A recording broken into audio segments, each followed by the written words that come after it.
We can't leave the YouTube. Omnipotent Rift, it has to be someone who hasn't donated. Yeah, oh, and you did! Oh, we're starting the hype train! We're wicking out now, boys, girls, and non-binary pals. Principal War Politics with another gift sub. Let's fill these bars. Let's get going. Let's make some money, gang. I need that money to keep going. Okay, like, we are going to start... okay, I guess I'll say this now. We're going to start, also, streaming on Twitch. We're going to add Twitch to our arsenal of stream sites. Not Twitch, I'm sorry, Kick. We're going to add Kick to our arsenal of stream sites. And our first stream on Kick is going to be tomorrow. Tomorrow, at 6 p.m. Eastern, we're going to have quite the roster for you. We're going to have Claw. We're going to have Sansol. We're going to have Kalinda. We're going to have a few others. Maybe we're in talks. So it's not for sure yet. But 𝕖𝖎 might be joining us. And that will be fun. That'll be interesting. We'll see, though. We'll see. It'll be my first stream on Kick. I'm curious to see how it goes. If you guys want to follow me there, and I hope you do, you can go to kick.com/WhickTV. I think that's a link to it. Make sure that works. I'm not sure. Like I said, this Kick stuff, well, I'm sure there'll be a little bit of a learning curve. My boomer ass, right, tries to learn how to operate and navigate that site, but hopefully it goes well. To my YouTube audience, okay, if you're out there doing YouTube stuff, okay, make sure if you stop in, you like the show, and you subscribe to the channel if you haven't yet. Sunday is in the house. He is run from his video games to our channel, and we're going to bring him in, see what he has to say. Hello. Hello. Oh, you're very quiet. What is going on here? Oh, I've got my volume down. Oh, that would be why. Yes, that would be. How are you? You know what? So far, so good, but we just started, so there's plenty of time for things to go wrong. We're wicking out in my chat. We just started a hype train. We got it going. And if you guys, while Sunday gets set up, if you want to throw some more bits at me and subs my way, let Sunday know he's appreciated. Give him something to run to instead of from, okay? Give him something to run to. We want to teach Runday to run to us rather than away. So I don't know why I subject myself to this. I haven't heard from Doe yet. Do you think it's gonna pop up? Or? I honestly could not begin to guess. My interaction with them is so small. I can't begin to guess. So we'll see. I'm a little bit looking forward to it. I'm just gonna watch that one. Yeah, I honestly look. I'm. It sounded like, and it's really hard to tell in text. Okay, it's really hard to tell in text. You can't really get tone across. But it sounded like they were going to come on my show and just give me snide compliments the whole time. Which I'm okay with. Like, if you want to sit on my show and then just compliment me the whole time, okay. Some people have to pay good money for that shit, but I don't know. We'll see. I think it's a little legitimate. That was kind of what you guys were arguing about in the first place. But we'll see. Yeah, we'll see. But how are you, by the way? I heard you were playing a video game. That's what some of my... Yeah, I started 𝕾𝖍𝖎𝖙 just before I came on. I actually managed to get through the whole tutorial just in time for this. It's good so far. It doesn't give you a lot of direction. I played the demo before, which is really solid. The introduction is okay. Good portents. It seems like a much more solid game than their last outing with 𝕾𝖍𝖎𝖙 Rebirth. I don't know if you've watched any playthroughs of those. Dark Descent. I enjoyed the Dark Descent. I played that a while ago. Here. There we go. I also played A Machine for Pigs or something, I think was the second one. And that's all I've played of the 𝕾𝖍𝖎. I liked A Machine for Pigs, but it wasn't 𝕾𝖍𝖎 because the team was the team that made it wasn't the 𝕾𝖍𝖎 team. It was handed off to the people who did Dear Esther, which is a really good walking simulator. Like, I really like that game. It's pretentious in just the right way, where it's fun. But Amnesia Machine for Pigs was basically more of that with kind of an amnesia skin over it. It was good, but it didn't, for example, you were never actually hiding from the creature. And a lot of, like, the first time I played it, it was really tense, but a lot of that was because I remembered playing Amnesia the Dark Descent, and I thought the mechanics worked that way. And after playing that once and replaying it, if you replay Amnesia the Dark Descent, like the prison, still tense. Like there are areas in that are actually like it's if you've played like Alien Isolation or stuff that's newer, it doesn't hit you as hard, but it was still stressful. There's really none of that in Amnesia Machine for Pigs once the veil is lifted. The bunker is a return to that. I'll have to check Um, it out. Is that on Steam then, or is it it is, a? yeah. It's not I'll have to. expensive either. I think it's like $29. $29. Hey gang, you guys want to donate $29 so I can buy it and have some fun? You can, gang. It's possible. Super chats or bits or subs, I all those think things. I think I think watching Wick play Amnesia the Bunker would be a fantastic Sunday show, but that's just me. It might. It might. Like we could have like this kind of horror type of thing. We don't always have to be arguing and doing politics. We can just hang out on the kitchen. But today, gang, today, just to let you know, okay, we are having the call-in show, Get It Off Your Chest, where you, yes, you, dear viewer, can call in and talk to us about, well, whatever it happens to be that you want to talk to us about. You can argue with us if you have problems with some of our takes. You can tell us about something you have coming up in your life that you need to talk about, right? You could commiserate with us. It's really up to you. So if you want in, this is how you do it. Okay, it's really easy, simple process. I'm gonna put the Discord link in my chat, both my chats, my YouTube and my Twitch chat, and you click on that link, you accept the rules, and you jump backstage. And when we're ready, we'll pull you on. We got one person two people waiting so far, so the line's gonna get pretty big today. So yeah, come on in. Let me give you those links. And watch out, if I can steal Wick's hair, I can steal yours. Look, you cannot steal what's freely given. I sent it to you. How's The ritual is complete. Okay. how's the audio quality, by the way? Good on my end. Okay. I just got a brand new XLR mic, so very, very happy with the difference, although it's probably ruined by Discord. Yeah, I can't. I'm not an audiophile. I can't really tell the difference. But let's bring on the first guest. Let's see what that. Hello. Hello. Hi, you're live. You got a camera for us, or are you gonna go cameraless today? I don't have a camera, so cameraless, I guess. Fair enough. Your sandals on wrong, by the way. That's kind of the point. It's it's a subversive act. Oh. My question would primarily be for President Sunday. Yes. Thing is, I quite like your content. I'd say that your mannerisms are quite similar to my own. My only problem is that you're very far left, like very, very far left. Very. Yeah. Guilty as charged. I guess my question would be is if you're this far left and you believe in these very abstract terms of what truth is, how can we ever make a positive case, an affirmative case for things like social justice if it's really hard to identify what justice is?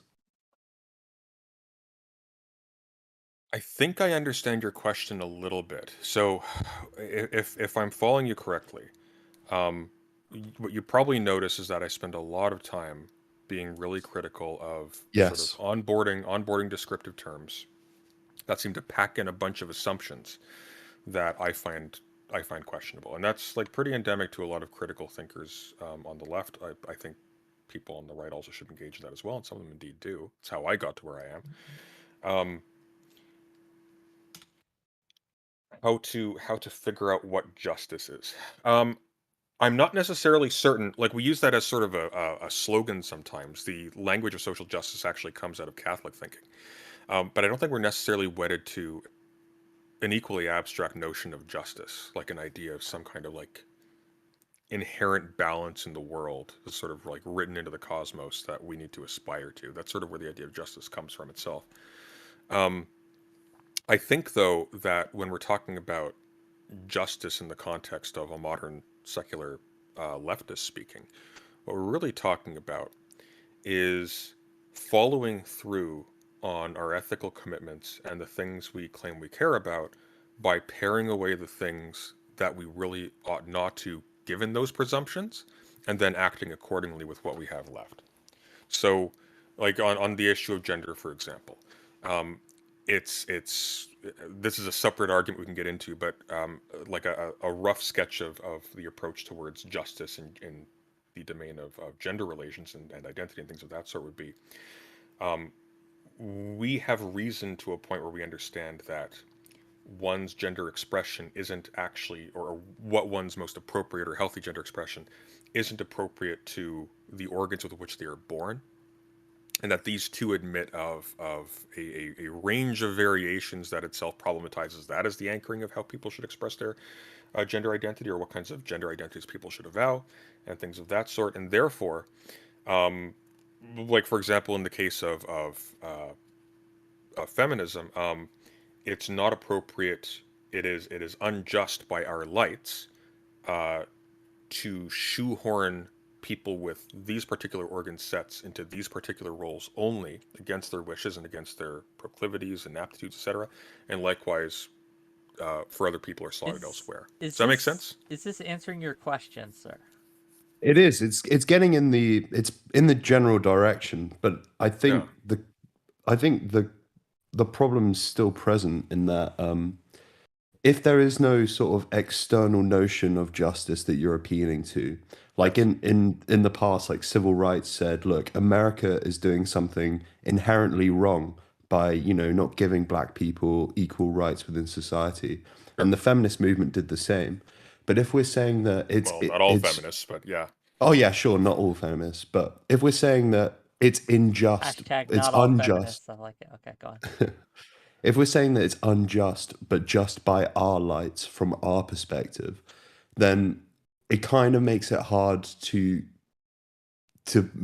make an organization have an obligation to change. It does. Because so you're at a technical disadvantage if everybody just believes that there is an external measure, right? So what we would say in that case is there is no external measure. We are following through once again on our ethical commitments, and I think that's kind of true either way, because even if you assert that there is an external justice to you that validates your position in particular, if you can't prove that, and it's very difficult to prove, that doesn't already have wide assent, it doesn't necessarily confer on you any sort of organizational advantage, right? I take your point, like it'd be easier if it was, and indeed people like the Quakers, for example, were very strong advocates against slavery as a result. Like it had a lot of very positive effects, even by secular lights. However, if that's not the case, speaking purely practically, then you lose that a little bit. And indeed, you do actually see a lot of people challenging notions of human liberty, or of human equality, rather, by attacking those presumptions themselves, because they weren't necessarily justified according to more universalizable frames of reference under a more like skeptical modern sort of frame. Does that make sense? If I may Please. interject, like these look, regardless, right, of whether there is or is not an external framework for which we can like draw upon, whether that be religion or some sort of other kind of structure outside of ourselves that we can point to and say, look, we are doing this because of X, Y, and Z, because it's the right thing to do, and right actually has a meaning, right? Regardless of whether or not those actually exist, I think it's better, not just useful, but better to create them if they do not already exist. So we can point to that. I think that's why Constitution... But here's the rub, though. But like the Constitution, for example, is a good external framework, right? It's not perfect, obviously, but we can say, well, the Constitution says we have the Bill of Rights, right? 1 through 10, all the like freedom of speech, right to bear arms, and we can point to these and say, these are our ideals that we've decided upon by common assent, and we're going to try to uphold them. And I think that's very useful. I don't know. But here's the rub, though. You're right, very useful. But when we're talking about something external to us, we're talking about something actually external to us. So as somebody can easily point out, well, why this Constitution and not another constitution? Because we all A decided. constitution. We all voted. Well, what we didn't though, there was a civil war, if you recall. So what you're up against is that's true, but you're falling back to where I am, which is this is nonetheless established from a subjective standpoint. So you can accept that, and then you can fight for a subjective standpoint as is and provide justifications for that standpoint and persuade other people to abide by that. Or you can use brute force to sort of assert one, and then if you lose that conflict, this is a familiar argument to you, I'm sure, Wick. If you lose that conflict, then all of a sudden you're actually left completely disarmed, normatively and materially. Because like I mean, you could easily true, say you could easily make the same but you could easily make the same argument as you, right? Because well, yes, it is. Yes. Because if I may, real quick, I'm sorry, but Okay. like, yes, we have to assert at least in part our morals and our ethics by brute force, because there are other actors on there who are using brute force against us, right? So we have to, right, have at least the ability to defend and say, no, you cannot bring your assertion. Like, for example, right, if Iran wanted to say, actually, all women everywhere No, I didn't. should be wearing burqas and things like that, we need the ability to say, nah, fuck off, right? And you can't make us.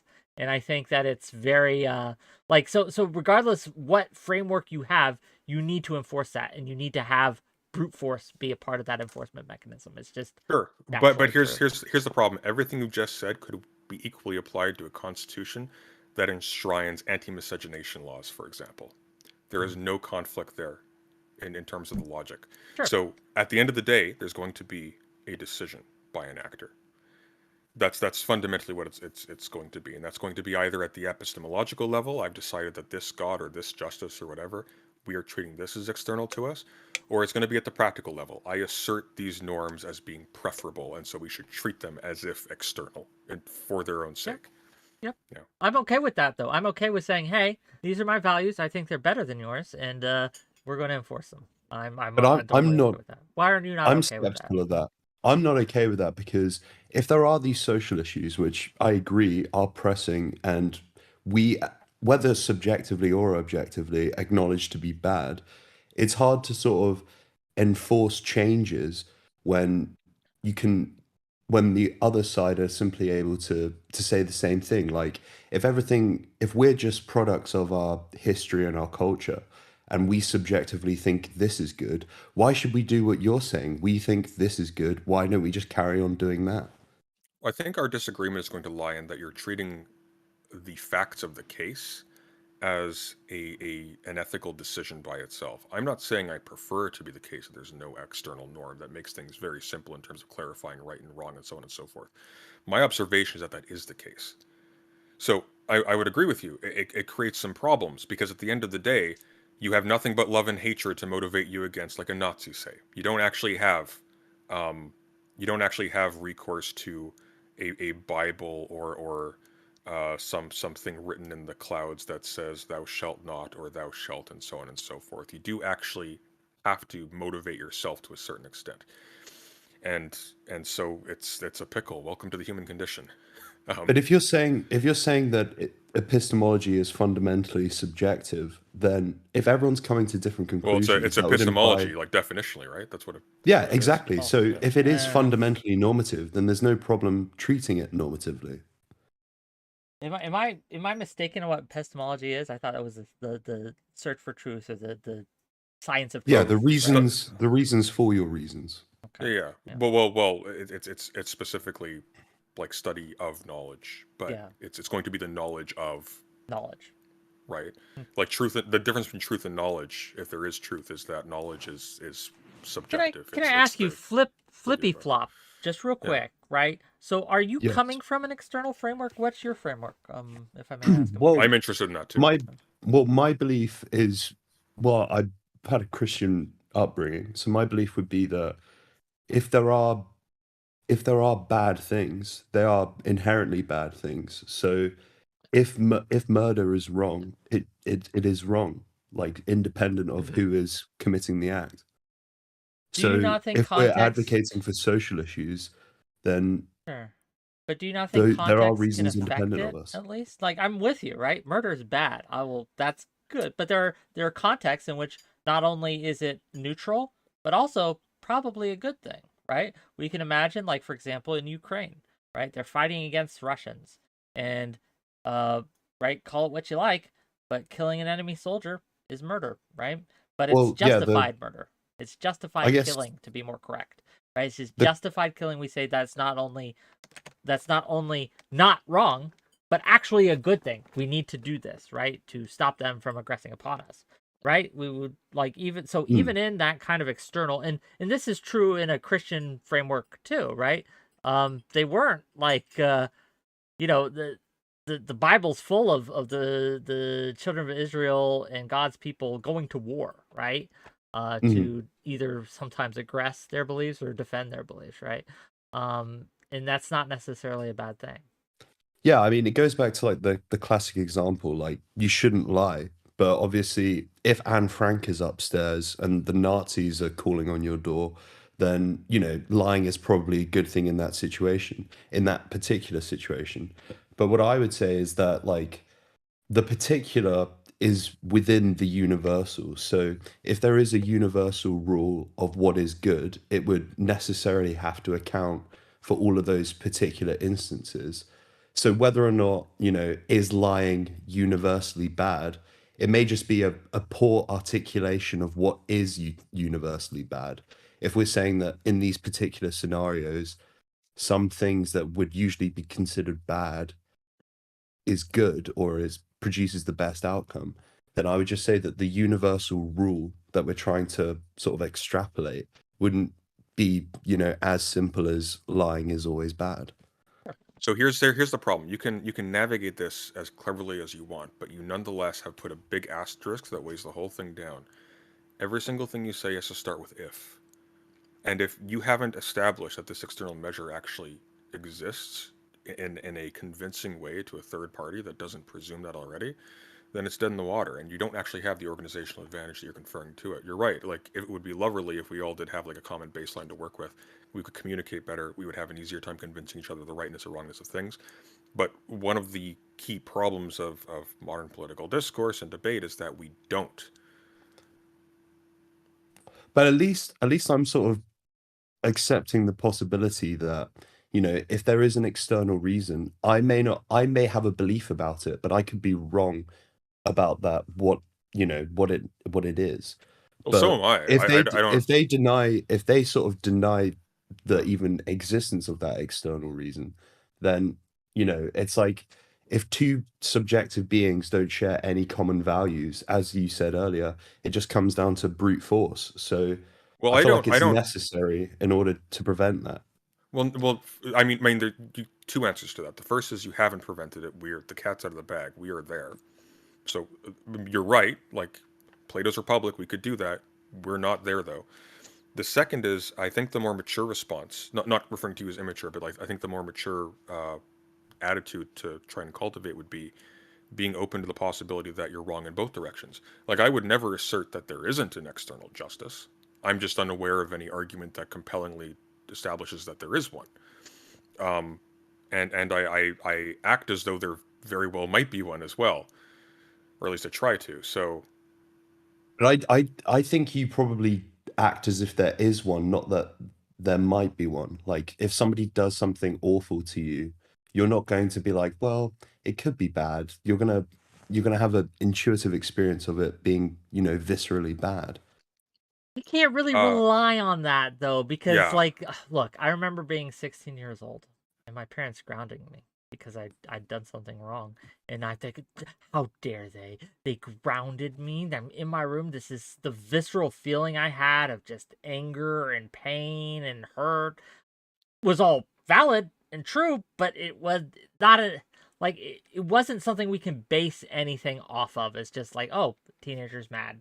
Um, so we cannot yet let our experiences and how we experience something shape how we you know deal with the rest of the world. Not entirely. It can inform it a little bit. There should be at least some.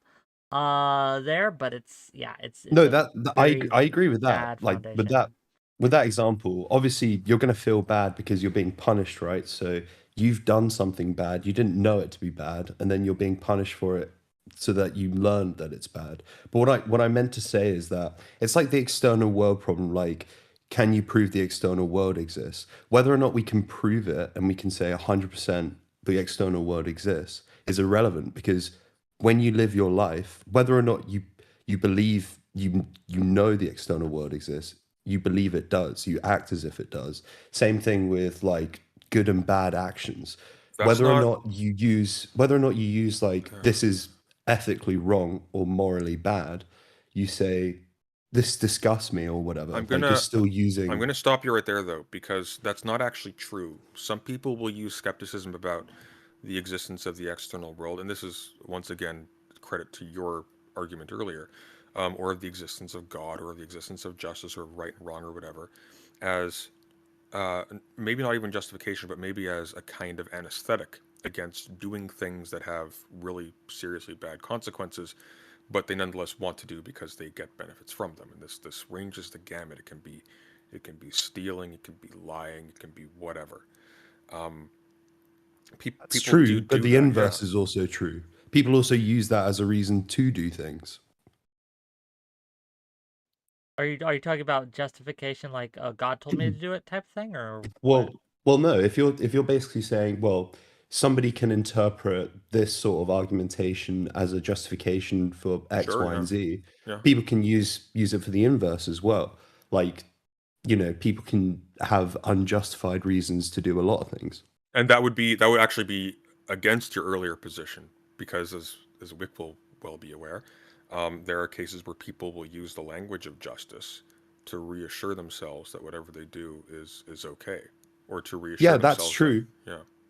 But I would say that the reason that's so effective is because everyone has some some innate intuition about justice. Like they have, whether or not they have a definition, they have some notion of what But would where be does that just. innateness, that innate intuition come from? I would argue that it doesn't like come from like an outside source, but that is grown internally based on societal and cultural and how your upbringing. It's nurture, right?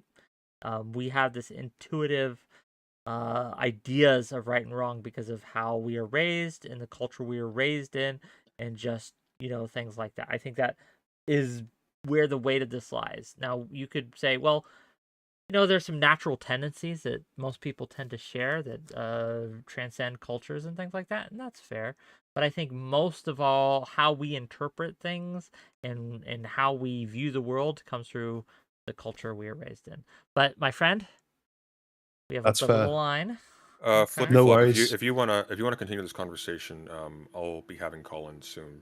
Just drop me a line. All right, wonderful. All right. Okay. Yeah, the reason I wanted to ask about it is because there's a lot, obviously, the whole space in general, there's a lot of criticism, and there's just what I find to be a lack of positive claims.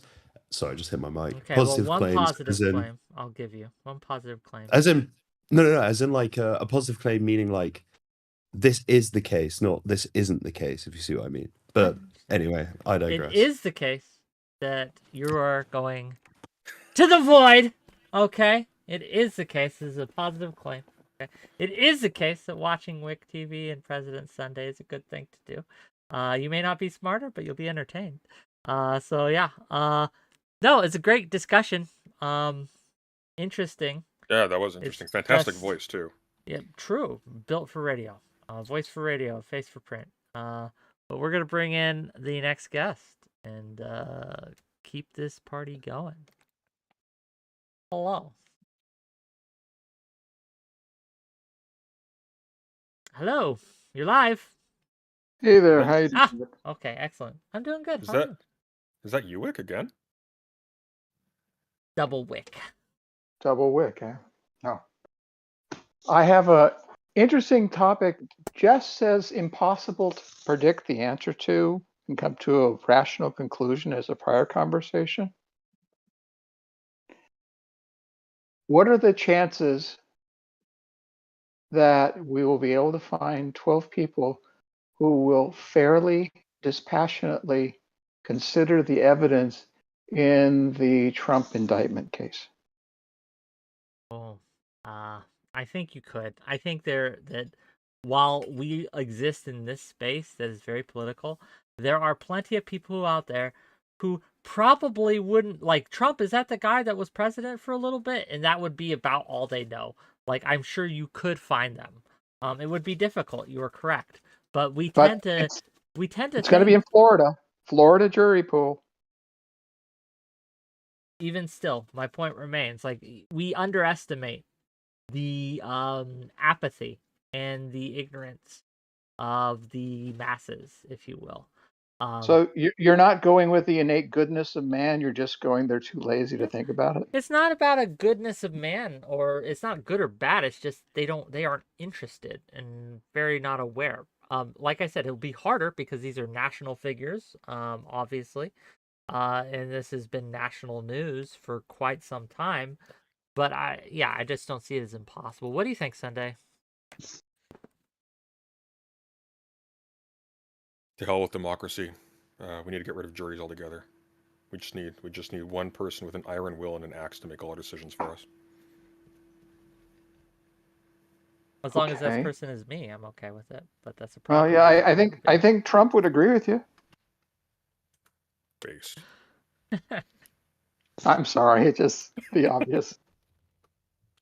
No, but so is that what you're worried about though? Do you don't think they'll be able to find impartial juries? I'm not really worried. I just thought it's not a big concern. It's not I'm more worried about the fact that I've got vertigo right now, but falling into furniture. Besides that, I'm not really. I'm sorry to hear that. Are you okay? Hey, yeah, it is what it is.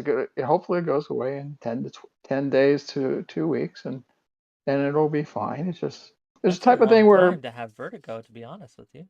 Well, that's it. It was bad enough that I actually went to the emergency room on Saturday because I thought I was having a stroke. So it was the type of thing where your head was totally in bathed. It's one of those things. You've ruled that out? Yeah, everything's fine. I've had a stroke in the past. Luckily, miracle stroke, no defects. Everything's fine. It just was one of those things where I'm just going to have a nice $2,000 to $3,000 bill for an MRI, CT, all the fun stuff. So, I know. but I should be happy. I know 𝕲𝖎's dealing with some similar stuff as well. Yeah, best of luck to you. Yeah, well, it'll be fine. I mean, I've got that. If that's the worst problem I have, I'm pretty good compared to everybody else. So yeah, I like your positive attitude. Well, I watch Wick. How could I not be positive? True. Your life is better because of it. We won't mention how it might have caused the vertigo in the first place. We'll, hand wave that away. But at least you're happy about the symptoms. So hey, you're right. It reminds me of some of the right-wing MAGA folks that are happy about it. Well, Glenn, thank you for calling in. Thank you. Have a good one. To the void. Bye-bye. Nice fellow. He calls in every week and says hi to me. Tells me about it. Hope he's all right. Yeah, I do too. He's an older gentleman. So time comes for us all, unfortunately. And as we get older, our bodies start to break down. Gang, entropy is a thing. Clearly, haven't been in academia if you think you need to get older for that. Let us bring in the next guest, 𝕲𝖎. Ah. Oh, is this one of yours? This is one of mine. Actually, I think technically I'm one of his. He was established before me. He's one of the first people I talked to. Oh, How are you doing, Zan? Hey, can you hear me fine? Just fine. Sir. I need to figure out how to get the camera on here, actually, because I'm not seeing the option. I just assumed it would be in front of me. On Discord or OBS? Oh, I see it. There you go. There we go. Sunday, I know you well. Wick, I've never actually gotten the chance to talk to you. How are you, my friend? Oh, so far so good. I'm doing well. It's nice to see you. I fell off the face of the earth and just kind of stopped doing all of this. It's authentic Irish. My parents gave it to me. Well, cool. Well, what do we owe the honor and pleasure? What's on your mind? One of the things I know Sunday's Canadian. Where are you actually from? I don't know this. This is important to the background. Good old-fashioned US of A, but I've lived all over. I actually spent much of my youth in England. I was in Bedfordshire for a few years. We lived in Austria and Poland for a few months. Yeah, I've been all over, but yeah, born and raised US of A mostly, right? And currently residing there. So. Okay, I'll actually get more out of this than I thought I would then. One of the things that I'm always curious to find out about is international attitudes towards the north of Ireland. In what does that look like to the rest of the world? So, my education on Northern Ireland is woefully lacking. I do know, right, the IRA and that whole episode. I'm familiar, at least passingly, with it.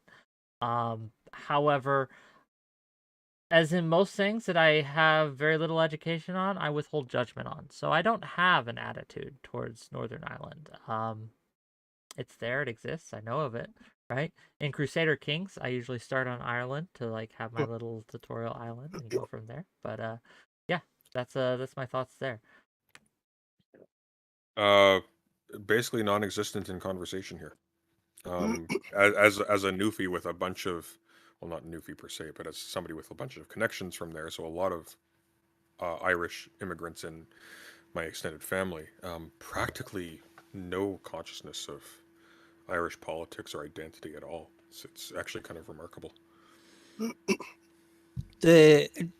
Because I'm an Irish left-winger, I have a very clear dog in that race. But the reason why I think it's interesting, especially from an international perspective, is because the conversation around what would be called settler colonialism only ever gets discussed in an American context through uniquely American circumstances and how it emerged in that American context. But I understand the conversation about Northern Ireland through a settler colonial framework. Can you for my audience, right? Would you mind kind of giving us a quick like TLDR on your thoughts specifically on settler colonialism and how it relates to Ireland? Yeah, no problem. Settler colonialism, in kind of a bit of a nutshell, is a particular type of colonialism based around centering the kind of like the transplanting of peoples being a core element of it, where it's not just about setting up kind of mercantilist trading ports like what you would have had with kind of like Greeks during the classical ages. Not necessarily kind of in the same way that you would have had in the 13 colonies. One of the key things about the settler component of settler colonialism is that it's trying to replace a specific people with there'll be different reasons behind it, but it's usually because it's inconvenient for what would be referred to as the metropole to not do so. I don't mean to interrupt, but out of curiosity, does it have to be intentional? So say for whatever reason, a bunch of Englishmen wanted to move to Ireland. They liked the beaches, they liked the area, and so they just poured in there. But there wasn't like any intent, right, to replace you. It's just it just happened kind of because there's so many more of them, and they just got in there. So I guess my question is, does it require intent? No, intent is very important, because without that intent, it's just called immigration. Conflating and confusing those two will often be done for very kind of nefarious means, where like one of the things that's happening in Ireland at the moment is our right wing is calling Ukrainian refugees settler planters and describing it as a new age order of trying to replace Irish people with Ukrainians. So intent matters, because there's no intention from a Ukrainian government to dispossess land of a quote-unquote native peoples so as to replace them with a people who will be more amenable to a Ukrainian position. That's why intent is important in that regard, because usually it's, in all things colonial, the point is trying to achieve a certain set of goals. And one of the things that the British Crown were trying to do at the time was they having to send armies over to Ireland to protect the farms and their holdings was costing them money. So they thought, what if we just put Scottish like lords in here? They'll be more amenable to the crown. We share a similar religion in that regard, so we don't even have to kind of have that cultural inference. It's cheaper for us in terms of kind of upkeep, and it has a very clear kind of like cultural route of integration into the actual core, so that you then have you don't have, you know, that kind of like culture shock you get when you go to a different place that is supposed to be a part of your country. Like this was a key thing with an imperial empire, where if you grew up in like Liverpool and then you got assigned to say the south of India, you have a very clear culture shock unless you deliberately dispossess natives to put somebody in power who will kind of like make sure that that place reminds you of home. And the point is because it's easier for them for the means of whatever's important. In the instance of in the British example, it was because they wanted to control maritime trade. So you mentioned, that was a huge part. You Go on. mentioned, right, that you were a member of the left wing in Ireland, and this is kind of a deal for you. So how are you, or I guess are the people who are politically allied with you trying to address this right now in Ireland? What are some of the things that you are looking to make changes to legislatively or policy wise that are going to address what you find as issues there? It's a very ongoing thing. There's the obvious spectre in the room is you have the 30-year conflict between loyalist militias backed with the British Army, Yeah. and how do I begin talking about the IRA? Because there was like 4 different iterations of it, between the provisional, the real IRA, all the different versions of it. But one of the key things in that is that I describe it as a civil war personally. The British state refuses to acknowledge it as any sort of conflict. They just call it civil unrest. I view it as a continuation of the independence movement from kind of like the 1920s. Policy-wise, a lot of the parties in the country all have their own different iterations of policy, are mainly kind of centre-right parties view it as kind of like tomorrow's problem, so they're just not that fixated on it. They say they care, but they're kind of the opinion that we don't need to care about it right now. Whereas you have more kind of like social democratic left-wing parties who view it as something that can only benefit the people on the island, to have more interconnected communication between the peoples on that island, because it's about 2 million people living in 6 counties up there, and there's, last time I counted, I think there's like 300 land borders crossing. So it's an incredibly porous border where there's no kind of like, the difference between someone from Northern Ireland and someone from the Republic of Ireland, the difference is really what's on your passport. You have a lot of kind of like inbuilt cultural ideas, but in a lot of cases, the closer you are to the border, the more porous that sense of identity becomes, because you'll cross that border 3 or 4 times on the way to work just because of the way the roads work. So the more social democrat left you come, the more aware the parties are in their policies. The more to the right they are, they're more kind of concerned about just keeping the economy going, because if they can trade with Britain, well, then that's how they get their integration. Interesting. Okay. No, these are good things. I'm not, like I said, not educated on the situation at all. I am an American, and so therefore, right, America is my focus. Oh, no, absolutely. So yeah, it is good though to realize that there are other areas in the world that have issues that do not relate to us, at least. Just to Yeah, go on. justify my existence here very Please. briefly before this concludes, I think one of the interesting cases about Ireland is that we have a tendency, and this works in both ways, we have a tendency to racialize colonialism in such a way as we simultaneously allow people on the right to identify relations between colonizer and colonized powers as having, in essence, a kind of racial component as well. When people talk about, for example, Western civilization and things like that, they treat this as a unified bloc that is not some internal organization dominating the others through nefarious means or whatever. They treat it as like, oh, this is just sort of a natural emergence of dominance by some group here over some group over here.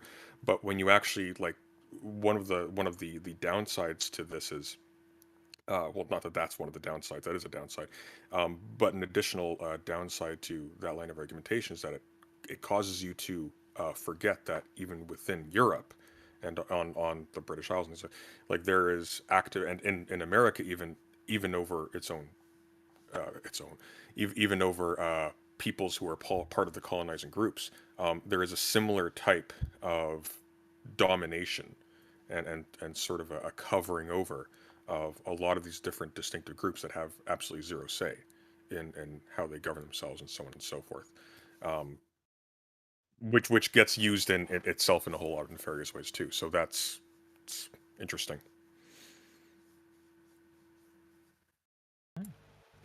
And why I tied it into settler colonialism is because nine times out of 10, when people hear that phrase, they only ever hear about it in terms of people North who are America. forcefully taken from the west of Africa, put into basically like life or death situations where the people who now kind of like inherited that geographic.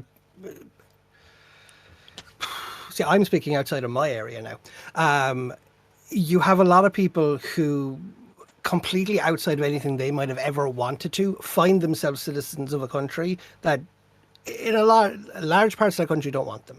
So they have to figure out what does that even mean. Well, if I can put that in a word, people reflexively think of abuses by colonial powers of the quote unquote New World.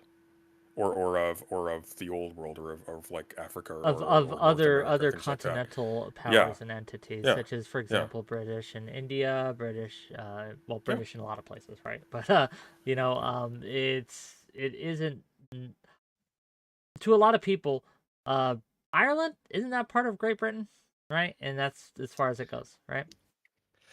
For a lot of our history, we were. And like I mentioned, like the reason why it's important to me is because the concept of colonialism itself is more related to the peoples who did it than any kind of like inherent essence to who they are.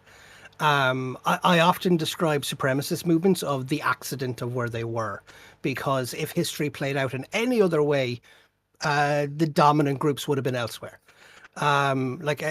There's No, I won't get into that. It's nearly midnight for me. Because the point that I put is that what the conflict in Northern Ireland is, in a very simplistic way, is that it's an inter-ethnic squabble masquerading as a religious squabble.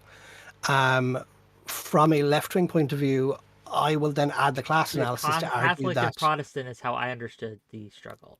To be very clear with you, like I always Catholics versus Protestant. That's how I understood it. That's on the surface how it tends to kind of bubble up and manifest. That's the tensions that are stoked when you find that they tend to correlate with national identity. Protestants tend to identify with kind of like unionist British perspectives. Catholics identify with nationalist Republic of Ireland. But then even that correlates then even deeper into the class positions of who were farmer peasants and who were aristocracy.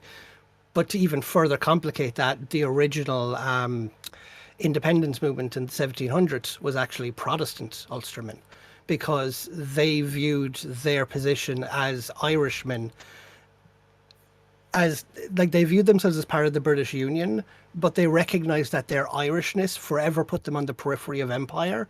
And they said that if you don't want us, then we want out. And Britain said, no, fuck off. So you had essentially like a Protestant movement open itself up to a national context to say, well, if we're not being taken seriously, it's not because we're Protestant, it's because we're Irish. So it formed itself into an Irish movement. So the religious angle is a convenient one, but it's not the root of it all. The root of it all comes back to essentially like it's the same Brexit movement that you saw with that kind of like chauvinistic London first, the rest of England props up London. That is where that root is. And like without getting into it, if you a quick little Google afterwards, the government in the north of Ireland has been suspended for the past like 9 months. Zanzi. I would like to have you on a show where we could have a lot more time to discuss this, right? Because there's a lot here, and it's hard to even scratch the surface of this because everything you scratch just begs more questions, right? And really begs a kind of a deeper dive into these things. And given that the format of this show is very short, like economical bursts where we talk very surface level, I do think it would be useful to my audience to have kind of a discussion on Ireland and Britain and colonialism in general. And if you'd like, right, I could reach out to you in private and invite you on a show, a kind of a panel show where people with different ideas, because I'd love to have you on sometime. Would that be amenable to you? Oh yeah, that sounds perfectly fine. I was Although- trying to be brief, but maybe I'm just not good at that. Before What? you run, if you could recommend some resources for people who just want to crack into this, that'd be very useful. God, anything by James Connolly. He was a huge part of, especially a left-wing movement. If you want to understand an Irish left-wing perspective, James Connolly is one of the things I talk about. I don't have anything specifically on the north of Ireland. I'll always point at Wikipedia as just a good first glance at something to be able to understand just the meat and potatoes of what you're looking at. And then from there, you can, like a thing I always do, and I recommend this to people, is you can find university lectures or like guest seminars. They tend to know a lot more than anybody else you'll find, and they'll be able to recommend different sources. You can find their university professor pages. They'll talk about the sources they use in their papers, and from there you can then get your more in-depth understanding of a thing. That's the train of thoughts how I'd follow it. James Connolly, he's my go-to. I recommend him. Zanzi can be found on YouTube under that name. ZAHNZEE. Yes. All right. But my friend, it was nice to talk to you. But for now, Oh, not about it. Definitely do it again. Nice seeing you, Zanzi. to the void. So Sunday, before we bring on the next guest, Yes. been a question from the audience. They paid me dear. $11.11 to ask. Please ask Sunday to speak on the 𝕾𝖍𝖎 situation. Did he run? Ecology situation. Did she run? What should we think of her Twitter behavior in the last few weeks? Now That I'm is an curious too what you think. That is an interesting and multi-layered question. So what actually happened, and I can actually bring up the screenshots, is she canceled. While roughly concurrently, maybe a little bit before she canceled, I was in talks with Andrew from the Crucible, who was going to host the thing.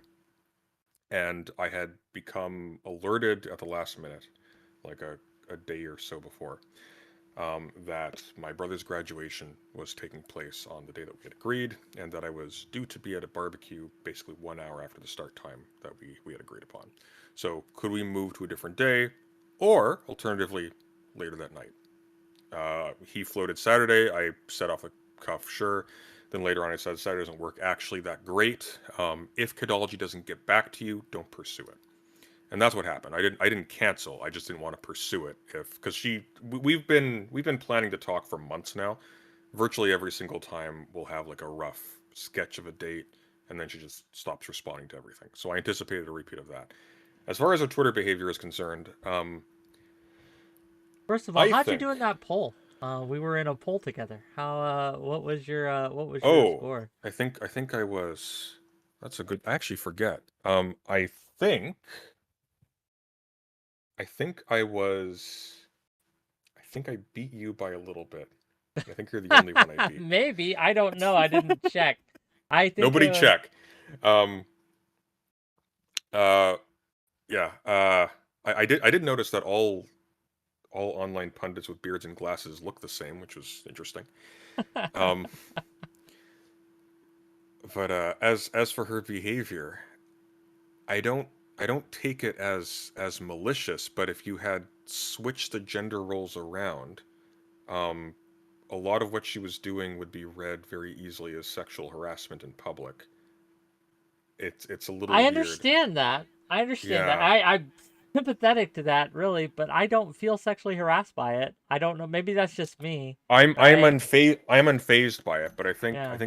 what's being highlighted there is like it's not behavior that really she should be engaging in regardless. Among other things, it just kind of makes her look like she's losing the plot a little bit. I think what's actually happening, and this is just based off of what I've seen of her over the last few months.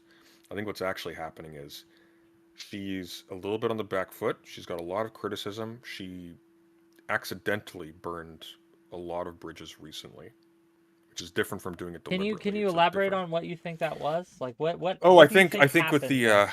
well, I think with the attitude that she's taken vis-a-vis trans issues, where this is sort of over her opinion. This is overblown. We shouldn't be focusing on this. Da, da, da, da. That rubbed a lot of people who used to be in her support base the wrong way. I think she's still reeling from the effects of the FD signifier conversation, which did not go well. And I think she's a little bit politically homeless at the moment. I think she hasn't really fleshed out her identity very strongly, and so she's in a situation where she's saying things not because these are things that she fundamentally believes, or not all the time at least. It's difficult to parse them out, but because she's looking for approval or support and she's not finding it, and so she's trying different things. And I think the reason why she did that weird like list and poll thing, which seemed out of character and kind of like made people squint a little bit, I think that's what that was. That was an attempt to kind of reframe herself as sort of ironic and edgy or something. I don't know. I'll give you my read on it, because I think, Please. look, look, Kidology gets a bad rap. There's a lot of people who don't understand her, and I'm not pretending to, but I've seen people like her, and so I kind of know what's happening. Especially given the information that she didn't even know what the internet was till she was 16. She didn't have a cell phone till she was in her 20s. Okay, and she's not that old. I mean, neither did I. Yeah, she looks like she's older than she is. She's only like 24, 23, something like that. She's very young. It's not that she's looking for approval or trying to be edgy. She's just awkward. She's just very, very awkward. She's not very good at communicating, and she's trying to be one of the crowd, fit in with the teams, and just be funny in her way. And a lot of people don't get her humor. I thought the list that she made was super cringe, super weird, but it was hilarious. It was funny. The list didn't bother me so much. I think what bothers me generally is she has a bad habit of leaning back on the weird, creepy sort of faux flirting with people she's having arguments with. That is weird. That rubs me the wrong. Once again, like I'm not fazed by it, but I think what she's trying. I think she is awkward, as you said, and I think she's trying things out because she has a relatively large audience, a large following. At the very least, a lot of people are aware of her, and she's having a lot of difficulty kind of living up to that in her mind, and I think she's kind of floundering a little bit. I think what she probably should do is chill out. Maybe like, what does that mean, chill out? what it means is if your Twitter game is causing you problems, the solution is not more Twitter. I think what she should probably do is just tone it all down, think about what she's going to say, have reasons for it, post what she's going to say, let people argue about it, and don't engage, because I don't think it's helping her. I think it's stressing her out. It's making her make more bad decisions after the fact. It's something I had to learn, still have to learn. So it's It's President Sunday, telling people to calm down on Twitter. This is amazing. It's amazing. I have her on my I'm gonna have her on my show Friday, right? And I'm gonna talk to her because I'm very curious, right? Her perspective on these things and her thoughts on these things, right? But it is one of those things where I think that people assign malice to her where I don't think there is any. So I know that 𝕐, for example, that was her critique and take, that it was some sort of malicious dismissal or condescension or other things. But well, I think there's was. context there. I think there's context there that bears paying attention to. So who Kidology was defending in that context is someone who specifically made a video basically psychoanalyzing 𝕐 and its suicide attempt and so on and so forth with respect to the whole Destiny drama. And I think that 𝕐 in particular is not going to respond to an inappropriate act of flattery that seems to dismiss the point it's making in that context in particular. I think that's the Do primary you issue. do you think that Kidology even knows of that video? I don't think she does. That's distinctly possible, but to respond to the thing you were saying before, I think the Mm. main issue is not that people are assigning malice to Kidology. I think the problem is that people are assigning responsibility to Kidology, and she's not responding in what people perceive as a responsible way. I certainly don't, and I think that correcting that would make life a lot easier for her. I don't. Doesn't need to I change don't her know if- opinions, just needs Yeah, to. yeah. Yeah. What, like, when we talk about responsibility, like responsibility with the within the context of Twitter. Let's like ground it there. Well, here's Responsibility really in the simple. context of, like, Twitter's for shit posting. Hey, Okay, Twitter's well, for shit posting, memeing, having fun. Depending on who you are. So here's what I would say. Very easy formulation. If you're a person with a large audience and you speak to serious issues and you're not trying to sell yourself as fundamentally a clown or an edgelord, what responsibility looks like in that case is follow through on the persona that you've developed. If you're somebody who tries to talk seriously about serious issues, treat them seriously and carefully. And it's basically that. And if you don't, then people are going to chew you out for it, and there's really nothing you can do. And they're right to do so. So same for me. Like if I screw up and I am dealing with serious stuff, and I've put an onus on myself to like hold myself to a certain standard, and I don't, I'm blameworthy for that. $2 from 𝕾𝖍𝖎𝖙 to say, Wick, did you feel sexually harassed as well? No, I did not. I think it was funny. I've consented to it. She can make all the weird posts about me she wants. It's fine. Doesn't count as post hoc, but fair enough. I understand, but like, look, I'm just saying, but I was flattered, if anything. I don't know what it is. Like, it was a compliment. But in all serious, okay, sure, but in all seriousness, flip the genders around. Like say there were say I get it. Kidology was me saying that to a woman. But it's we'd be having a very different conversation. These things manifest differently. Like, gender matters here, right? Like the fact that like women can sexualize men and it's seen as cute, and that's that's a context here, and that's like most men respond differently than women do when they're sexualized. They just do. Right? You're not wrong about the general perception, but there was a time once when grabbing a woman forcefully and kissing her without asking first or even without knowing her was seen as a romantic gesture, or seen as cute or funny or normal, and we don't see it that way anymore. And I don't think this is one of those behaviors that's going to age very well.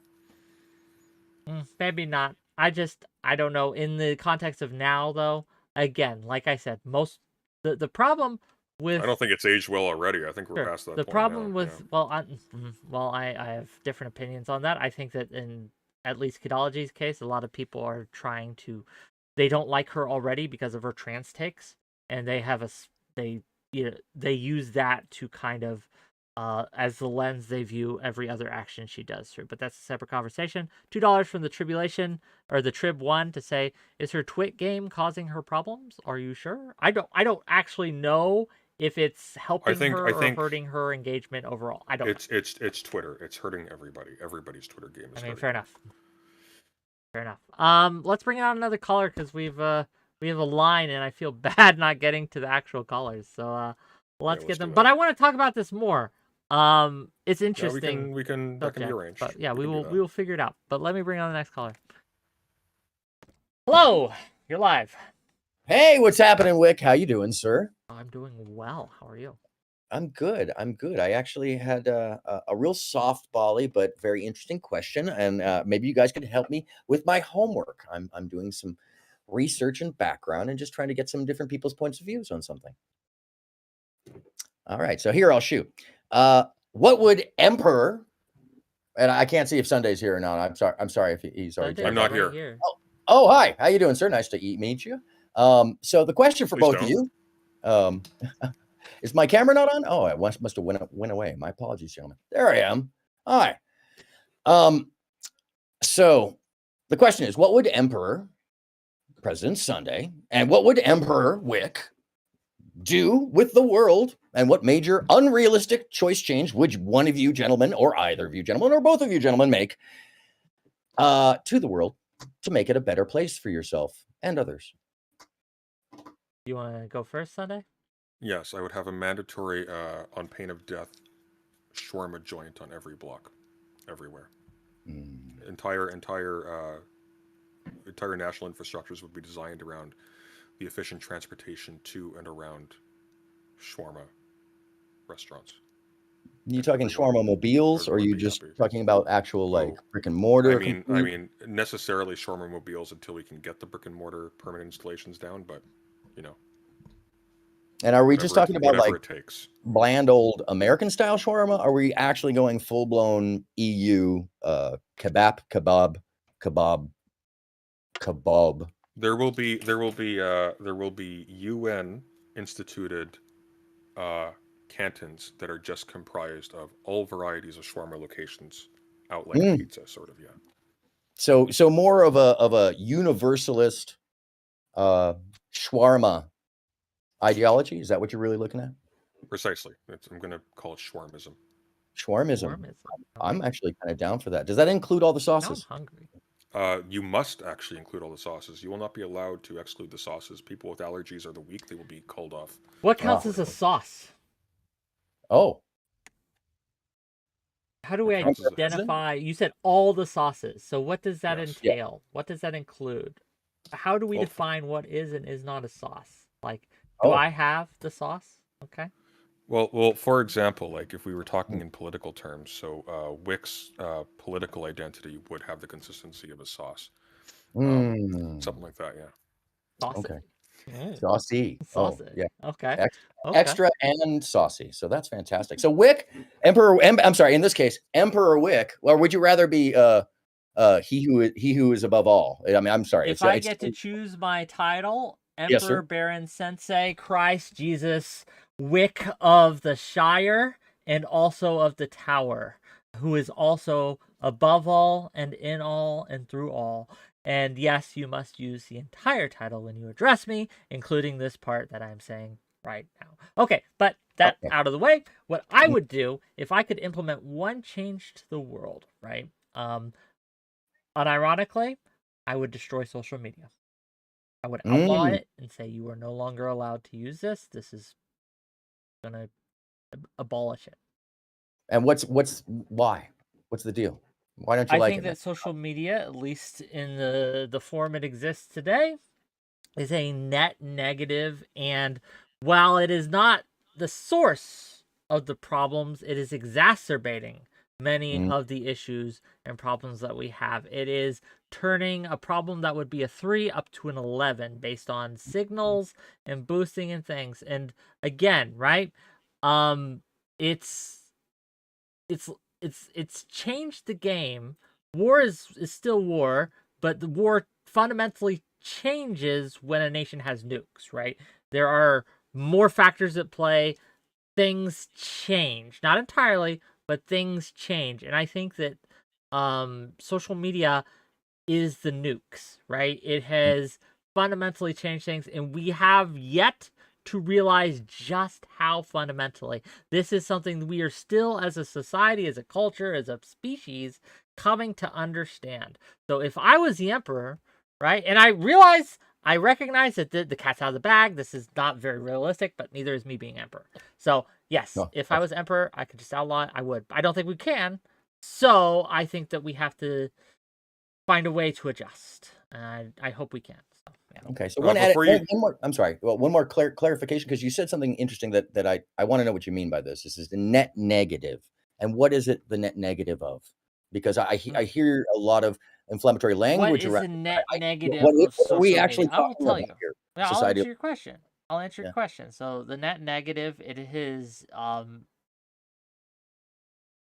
made it almost impossible to discern truth from lies.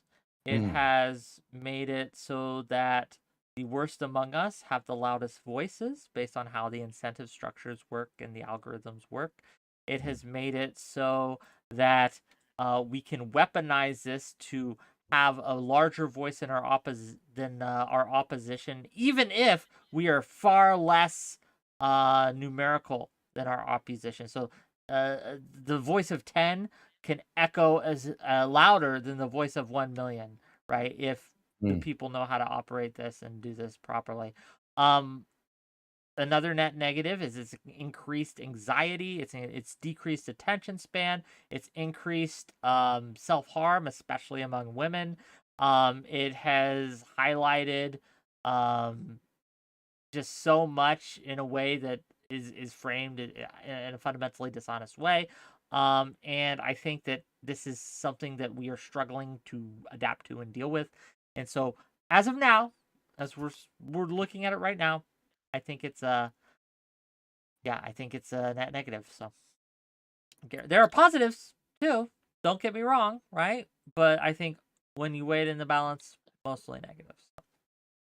It's a very great clarification, by the way. I think you covered a lot of different sides of what most people don't think about in the social impact. So I'm sorry, President Sunday, Emperor President Sunday. I apologize. Yeah, You had a point you got cut off for. Well, just a quick question before you go, Doctor. Which generation are you on? I am actually Gen X, the F around and find out gen.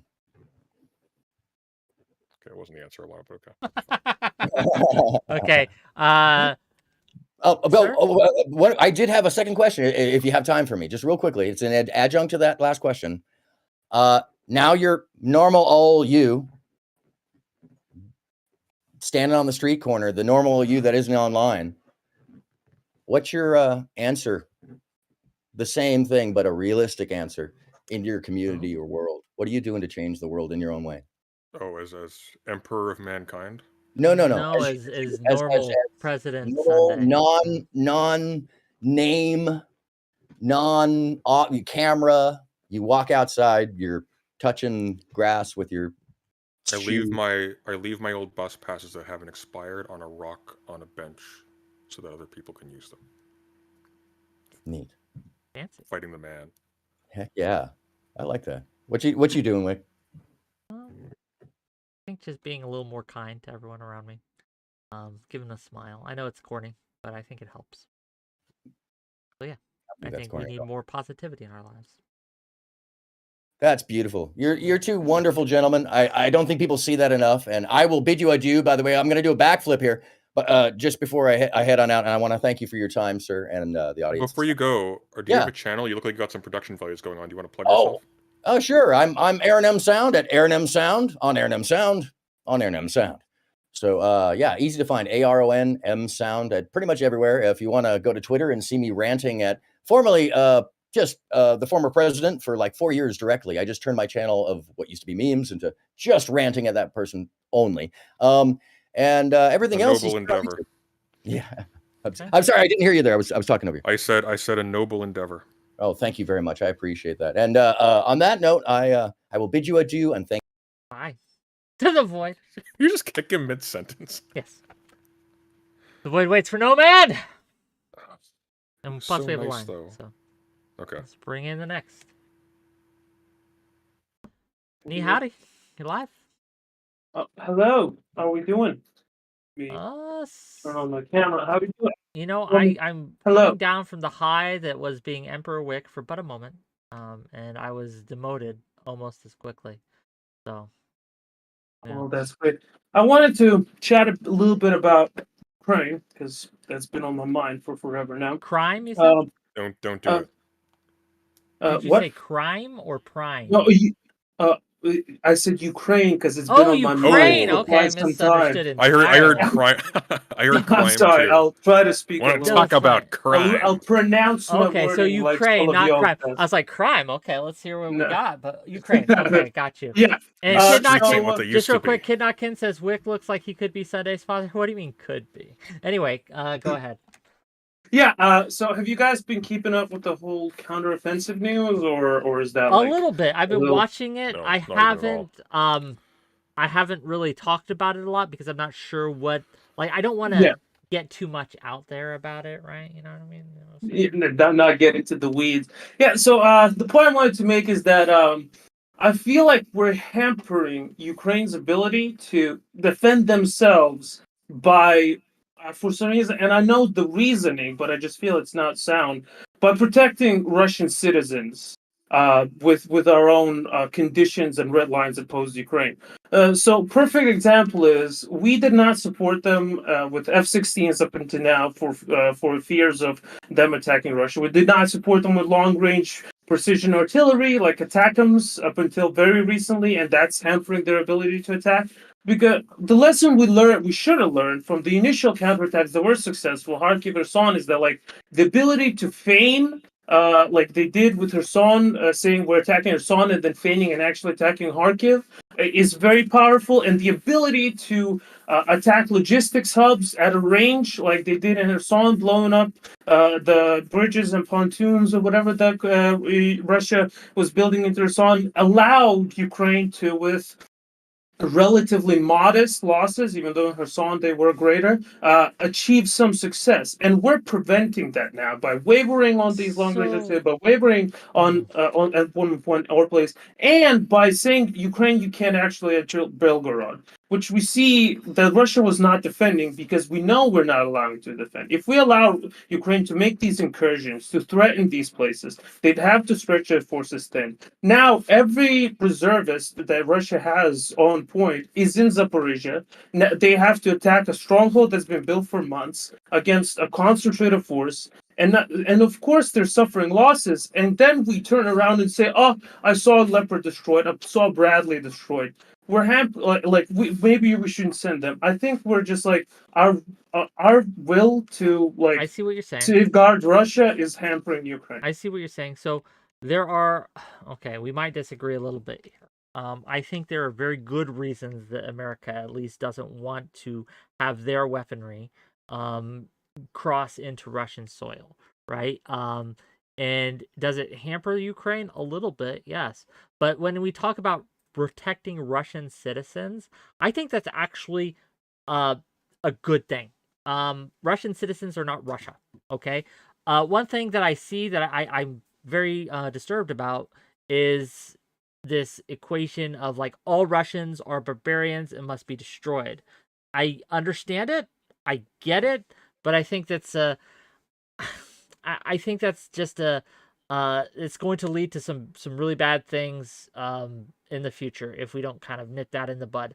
Should Russian soldiers fighting against Ukraine be killed? Absolutely, unless they surrender. I have no mercy, right, for them, right? But we do have rules of war, and we do have these kind of rules and red lines and these things for what I consider to be a good reason. Does it make it harder for Ukraine? Is that fair? It's not fair. It does make it harder for Ukraine. But again, I think at least from the American perspective, there is a very good reason that at least we want to tell them publicly, hey, don't use our stuff when you go into Russia. I don't know if we're saying don't go into Russia. It's just, hey, don't roll the Abrams across that border, right? I can't begin to speak to any of this. I have fair. very, very little particular knowledge of the details of the actual, like the material of the conflict. I will say I don't think for 1 second that anyone is making decisions about allocating material to Ukraine based on whether or not it will hurt Russian civilians. I just don't find that plausible at all. That's the public position, at least. Oh no. Okay. Well, maybe it is, but I don't believe that. That's like there's a difference between the public position and the reasons for why they make the public position. So, for example, ATACMS can be fired from the same platform that HIMARS are fired from. So I don't see, like, you can talk logistically, maybe there's some issues or some, but there's no, it doesn't seem like that there's any other except for this political, oh, you might be firing onto a Russian proper soil with these missiles. Why? But the point I would make, like, yeah, I guess nukes. That's the only thing. I guess like for me, immediately what I would think of as a primary concern would be, it's expensive, and then secondly, there's culpability attached, right? And not just moral culpability or political culpability at home, also in terms of like the nature of the stuff that you're sending over, that precipitates a change in attitude amongst the hostile forces that know that you are supplying them with that weaponry. I understand that, but like multiple points to retort, I suppose. One, they already blame us. If you looked at any Russian media, anything, they are at war with NATO. That's their main guys are all claiming this as a war with NATO. That's the reason we're losing. They claim falsely that Polish fighters are on the front lines fighting side by side with Ukrainians. And secondly, the Russians draw a red line at everything. Every new weapon system, every new missile system, every penny is a red line, and you cross, we'll nuke you immediately. And we've crossed these red Well, lines endlessly. yeah, So, you're right, but because these statements are themselves weaponized, as you're indicating, that also means that they themselves aren't an accurate guide to the actual attitude of the Russians per se, right? Like that's not actually telling us exactly where their real lines are drawn, and so on and so forth, or that of other actors. So I don't know enough to speak to that. Yeah, I've come more out broadly than that, but- publicly, and this has been my stance for a while, right? And it's not a hard stance I have, but it's something that I recognize I might be wrong on, but it's something I do advocate for even still, that we do need to support Ukraine more directly, American forces and NATO forces, by establishing like a no-fly zone over Ukraine or having operators and boots on the ground. But I recognize that stance comes with risks and problems attached to it, and I do not blame others for saying that is too far. Because it is one thing for Russian propaganda to say, hey, we're losing because NATO's here. It's another for them to say, hey, we're losing because NATO's here. And look at the American weaponry that has been shot into Ukraine and killed those people, right? These are two different things, right? One holds no weight because there's no evidence or anything backing it up. The other holds more weight, right? Because there is something that they can point to, that there is something they can show. Look, this is actually happening. These are actual missiles, actual American equipment on Russia's soil that Ukraine is using to attack Russia now. And I understand, right, that this, again, like, there has to be more support for Ukraine. There has to be a sooner end to this war, and the more support we give them, the sooner Ukraine can end it. But you see the problems here? Am I making sense? yeah, but again, it feels so silly, like, I don't know, and painful to watch, where like we drew these red lines, and within those red lines, what's left for Ukraine is run your troops straight into a fortress that Russia has been building in some positions for years and some positions for months. Just run straight into the minefields, because you can't feign attacks, you can't use these long range missiles, you can't do this, you can't do that. Just sacrifice your soldiers. As I understand it, we are not saying that you can't go into Russia. What we are saying is you can't use our equipment in Russia.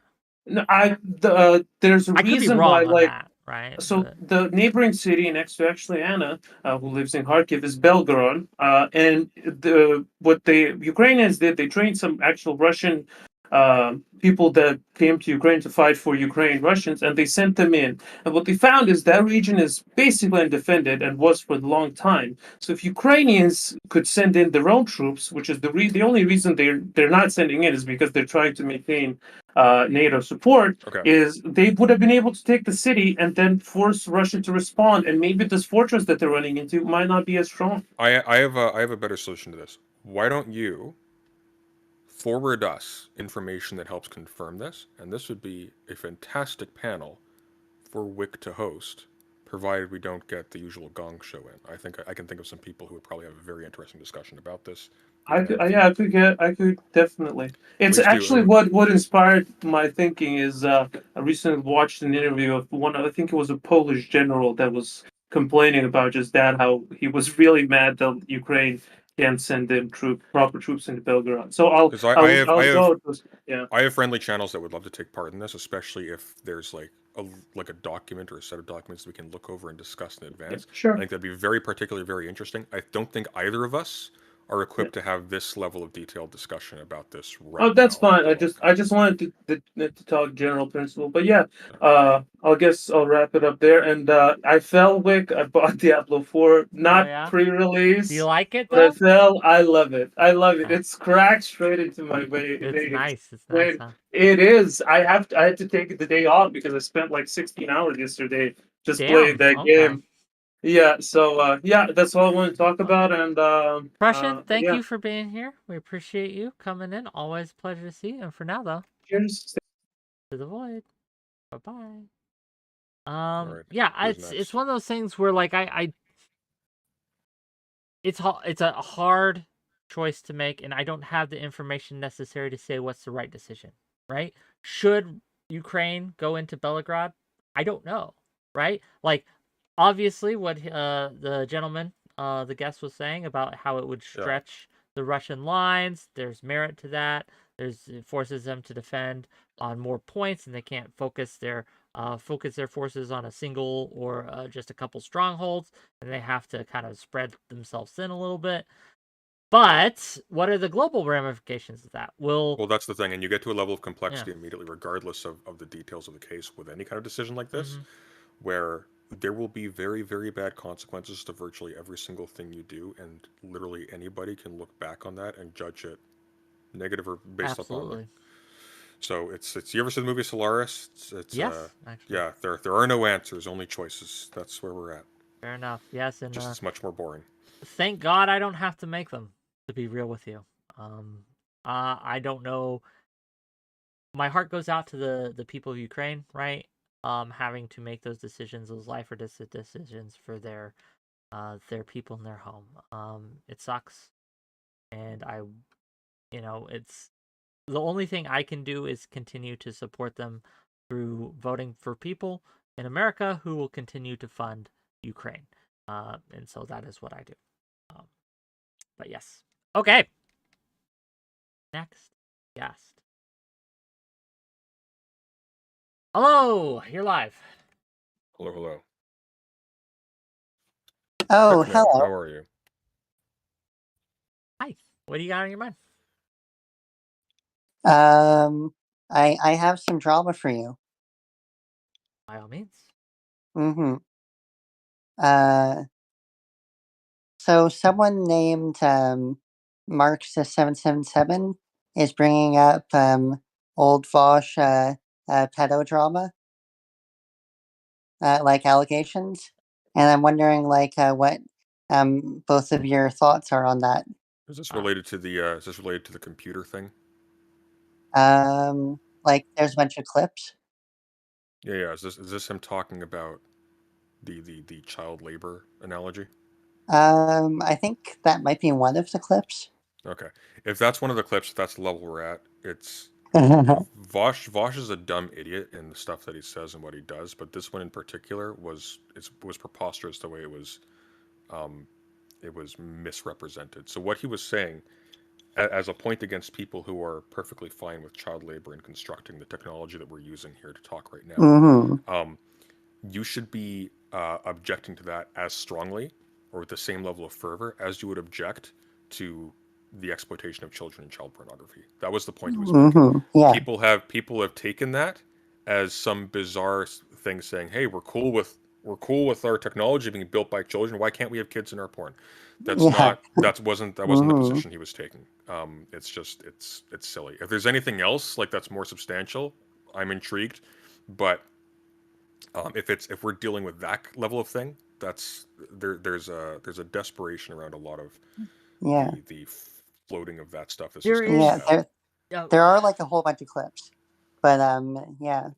That's the thing with clips though, right? Like, taken out of context, you can make almost anyone sound insane or terrible or bad.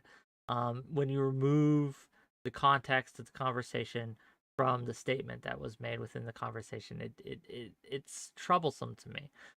I haven't watched a lot of Wash, I'll be real with you. Very little, in fact.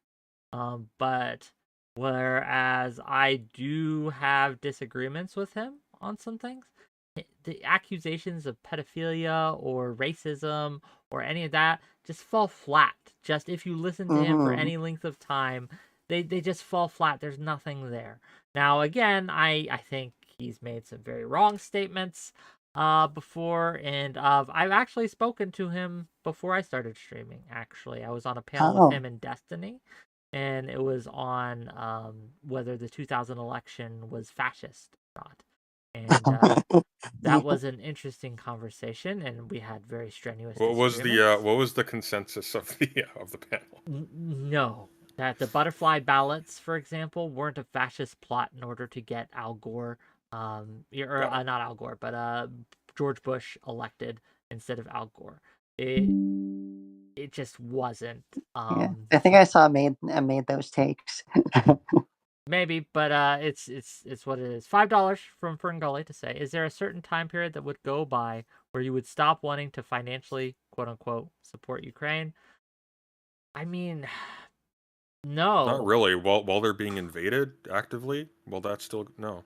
Yeah, I can't think like as long as they're under threat, right? Unless I'll tell you what.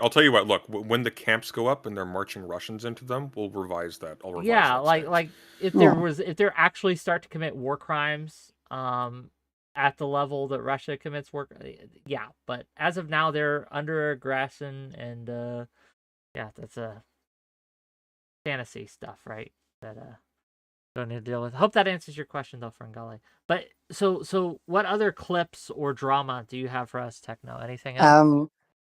Well, we just deflated another them, didn't we? interesting aspect. Sorry, what? Sorry, but said we just completely deflated them, didn't we? Sorry about that. Oh, another interesting aspect of it is Destiny defending Vosh. Well, I think that's an obvious case here, though. Yeah. Like I have known disagreements and issues with Destiny on an ethical and a political level, but I know, right? you'd never think it from looking at me. True. But I mean, this is kind of an obvious case. He'd look like an idiot to do otherwise, and he would also be culpable for a lot of the same things if he didn't. So it's obvious that he's going to be defending Vosh from these because they are patently frivolous accusations. It's not so much you're defending Vosh, right? It's that you're just speaking truth and observing something that is the case, right? And I think that like I wish we would do more of that, even when just because your enemy is accused of something doesn't mean you have to automatically pile on if that accusation is false.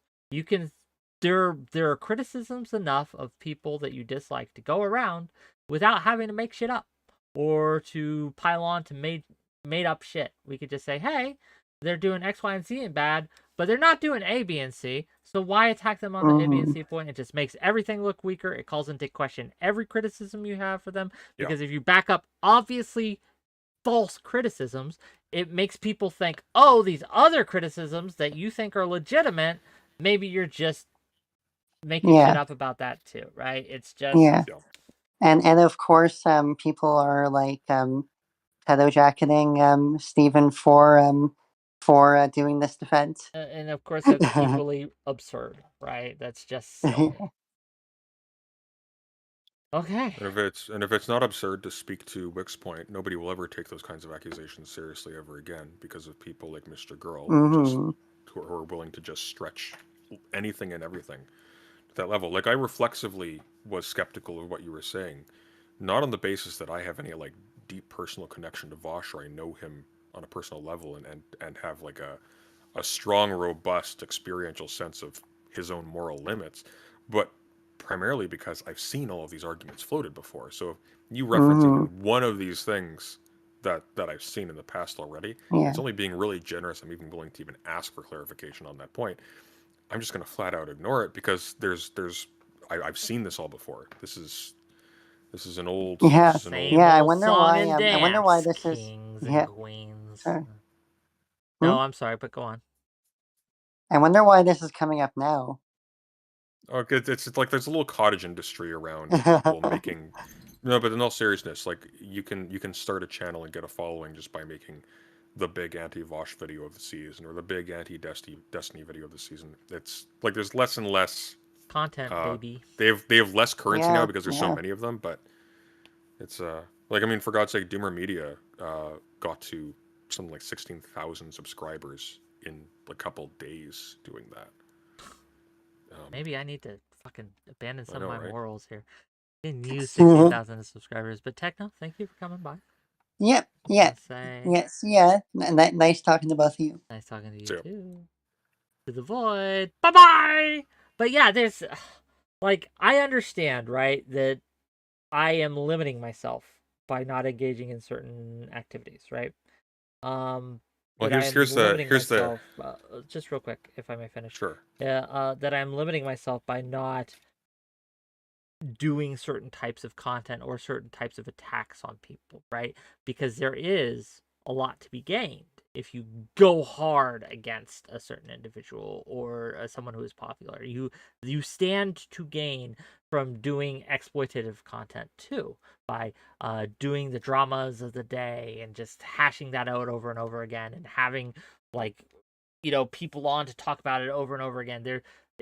It's something that makes money, right? There is a method that some streamers have perfected, where they will have people in their circle and their sphere that aren't them go hard and do hatchet jobs against people. They will say, "Oh, look, this is being talked about. Come on my show and let's discuss it." They bring them onto the show, get a bunch of donations for having the person on the show, and win or lose, right? Whether their hatchet men win or lose, it's still content. It's still something they monetize, and then they just move on to the next, where you have your hatchet men go out, pick fights, start shit, write them on your channel, go over it. Well, you're right. Well, somebody in my chat made an interesting point. Quote, "You don't attack your enemies with lies. It makes your position weaker," unquote. And then anti-trans laws enter the chat.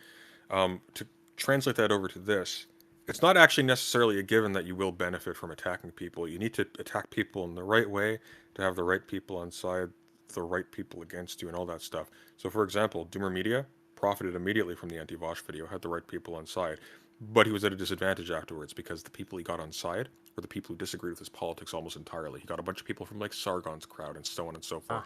So then he makes videos going after Dave Chappelle for the transphobic jokes and things like that. And he just gets pilloried and he can't psychologically take it. So he blows up everything. He stops making political content, then he just dumps the whole channel, gives his Vosh video to Short Fat Otaku. Like, there's a cost to it, both psychological, and it positions you in ways that may not be as advantageous as it seems. A large sub count is only valuable if that translates to money and influence. If it doesn't, that doesn't help you. Speaking of money and influence, gang, now would be a good time to give me some money, okay? And the influence by clicking that like button and clicking that subscribe button, hitting that follow button if you're on Twitch, right? Throwing some bits my way, throwing some super chats, some subs. Money and influence, gang, rule the day. And if you want to see it, Emperor Wick of the internet world, then you have to fund my rise to power. And yeah, so let's bring on the next guest. Yeah, please. Ice Beans, hello. Hello, give me just a second. I will mute your stream. Yes, ma'am. You got a camera for us today? I would, except I know that my virtual cam sometimes likes to crash my Discord when I start it, so Sure, that is up whatever to you. you're comfortable. Like, you could try it, and if it crashes, you can just come back real quick. It's like All right, 10 yeah, seconds. I'll try it. What's the worst that I can will happen? give that a What's the worst that can happen? I look like a fool. That's fine. I've looked like a fool before. Join the club. It's okay. True. This is the clown show with Wick All as right. the clown magistrate. Oh, well, Boom! what do you know? It worked. Hello. Huzzah! The Hey. stars have aligned. The gods are on our side, and we have ice beans to brighten our day. What do you got on your mind? What's up? So yesterday I was watching that it was a very good panel, the masculinity panel. I was watching our favorite 𝕵𝖎𝖎. And he brought up a good question that I noticed that you did not answer. And I understood that reference. that is why should education be considered a masculine trait? What are the benefits to that? Because then more men would seek out education. I think that's a good thing. But then less Well- women, almost definitionally, no? I mean, Well, I guess perhaps, but I don't see it as a zero-sum game, to be clear. Once again, Sunday, I don't think just because a trait can be considered masculine does not make it by definition, and feminine, non-feminine. I think there are some traits that are both masculine and feminine. They just represent themselves in different ways. They manifest themselves in different ways. The trait of protectiveness was one example I used. It manifests differently in a masculine sense than it does a feminine sense, but it is present in both. Anyway. Yeah, but that's if you treat those two things as degrees of the same thing and not just categorically different things, right? Like, and I think that in itself is a little bit question begging. So, for example, treating education as like a masculine trait. Well, what does that mean? Does that mean that well, there's also a way in which women get educated that's sort of the diminutive other of this masculine education and things of that sort? It gets a little bit weird really fast. I get what you're saying. Like, education should be valorized so that men who pursue an education aren't seen to be doing something that in a patriarchal lens is seen as effeminate or something like that. But I think it's probably better just to undo that whole frame of reference as the silly thing that it is. I guess what I'm confused though is that when like, you know, and maybe this is, I guess I just got the sense that when people are saying, you know, it should be a masculine trait, you just kind of are using it as a way to say that you just desire it for men. Well, Not- it used to. I would say that it used to be a masculine, right? The Renaissance man, the educated man. That was something that was, at least for the higher classes, seen as a very manly endeavor, right? To be learned, scholarly, etc. This, at least in the Western kind of cultures, this was seen as a thing, and I think that was a good thing. I'll have to watch this panel now. Oh, it was a great panel. It was a good panel. Counterpoints and Blacktoid. I thought more people would be on Heem's side. I was wrong. So what was Heem's side? Heem was much okay. So the panel ended up going on like what is considered masculine, but Heem was arguing, should we even consider anything masculine, right? Like this was kind of, at least as I understood his argument, that the kind of masculine feminine dichotomy just wasn't a big deal. We should just be good people, and I am sympathetic to that argument. I just don't think it's really based in what reality is right now.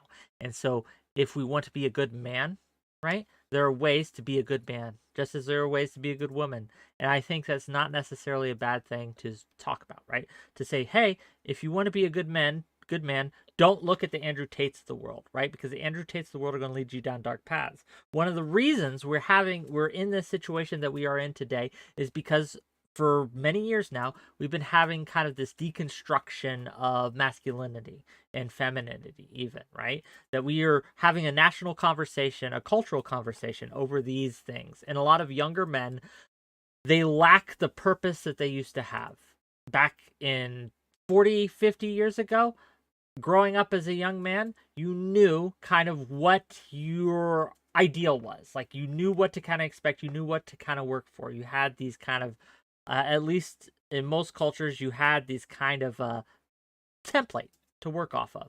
But because, for very good reasons, if I may finish, for very good reasons, we've decided to deconstruct this template, right? And to start to question this template. And the template was flawed, to be clear. A lot of men are left rudderless and purposelessness, and the only people that they see offering them a template are the Andrew Tates of the world, and I think this is a very bad situation. So we need to offer competing templates in order to bring them down better paths. But yeah, that was my argument. Heem was more of a the deconstruction continues until morale improves type of deal. Great line by the character Shigor in No Country for Old Men. If the rule you followed led you to this, of what use was the rule? And I think that the problem you're looking at is when you're talking about, we need to re-imbue education with this masculine chargedness in terms of how we think about it. Well, as you adequately put just a moment ago, that is precisely where we were before. And so we know what this concludes with. And it'll conclude with it much faster because we don't have the social or the cultural capital or the embeddedness to sustain that for any length of time. I disagree with the move categorically by itself, but even if you could achieve it, it seems like all you would achieve is just a repeat of the exact same process that led us to having Andrew Tates and so forth as like the primary male influences for so many of these of the population. Rora, thank you for the Prime sub. Really appreciate you. But I think that the error you make in that line of reasoning, right, is that you're not isolating the variable.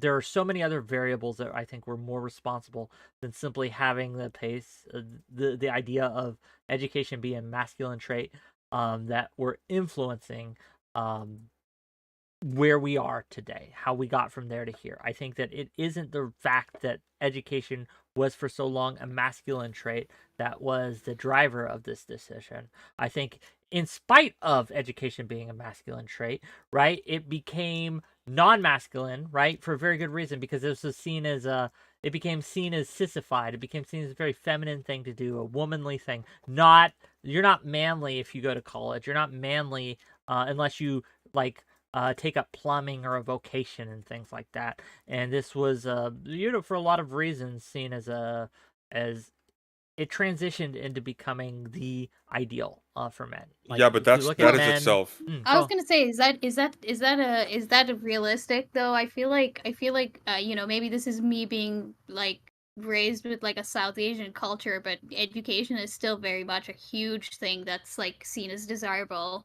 Among in South Asian, I would agree with, like in China and in other countries. Yeah, maybe. But in America, no. In America, it's for example, if you look at most advertisements, media representation, if the manly man is hunting, digging in the dirt, driving the Ford truck right around to haul and do heavy labor and very masculine sure, but things. I mean that is the representation and the idealized version in media and advertisements as what a man is.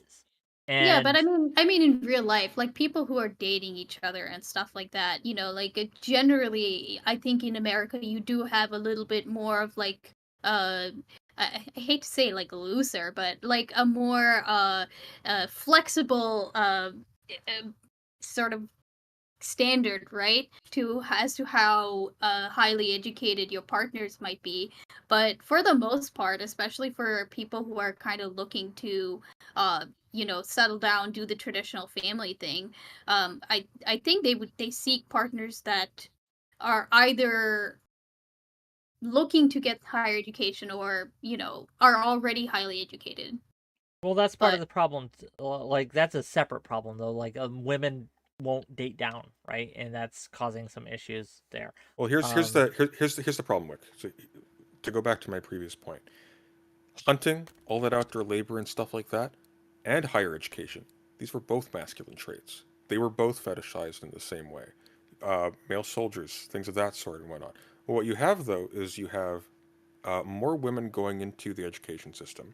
You have the old norms that restricted women from work, from education, from leadership roles, and so on and so forth, impinging on, or being perceived as impinging on, the men who used to dominate in those roles.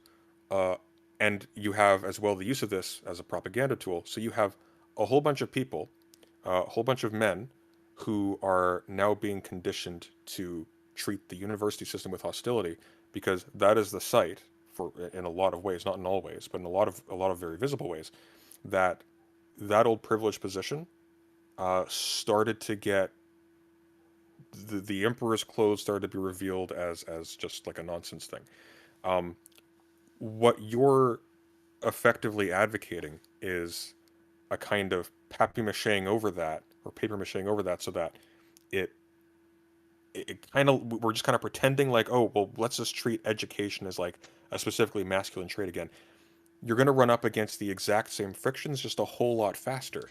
I don't think that's a cure for anything. This is such a just real quick. This is such assuming a it's not bad for its own This right. is such a hard problem because there is an issue with men just are very poorly and underrepresented in the education system in America right now. There's less and less men every year going in there.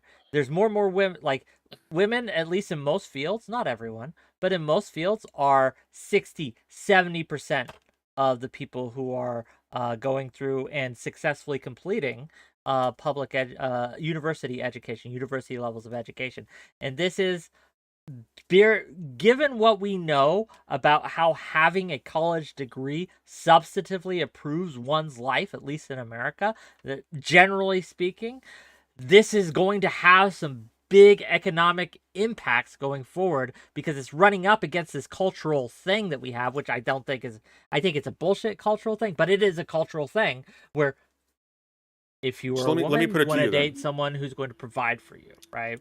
So let me put this to you then, okay? Why not then, given the fact that this is a fact, the usefulness of or the necessity even of a college level education is simply a fact of the matter.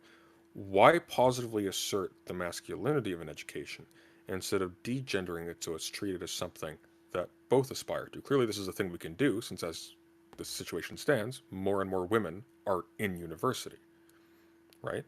Yeah, I don't think that we can, like, I'm not a gender abolitionist. I don't think we can abolish gender. I don't think it's possible.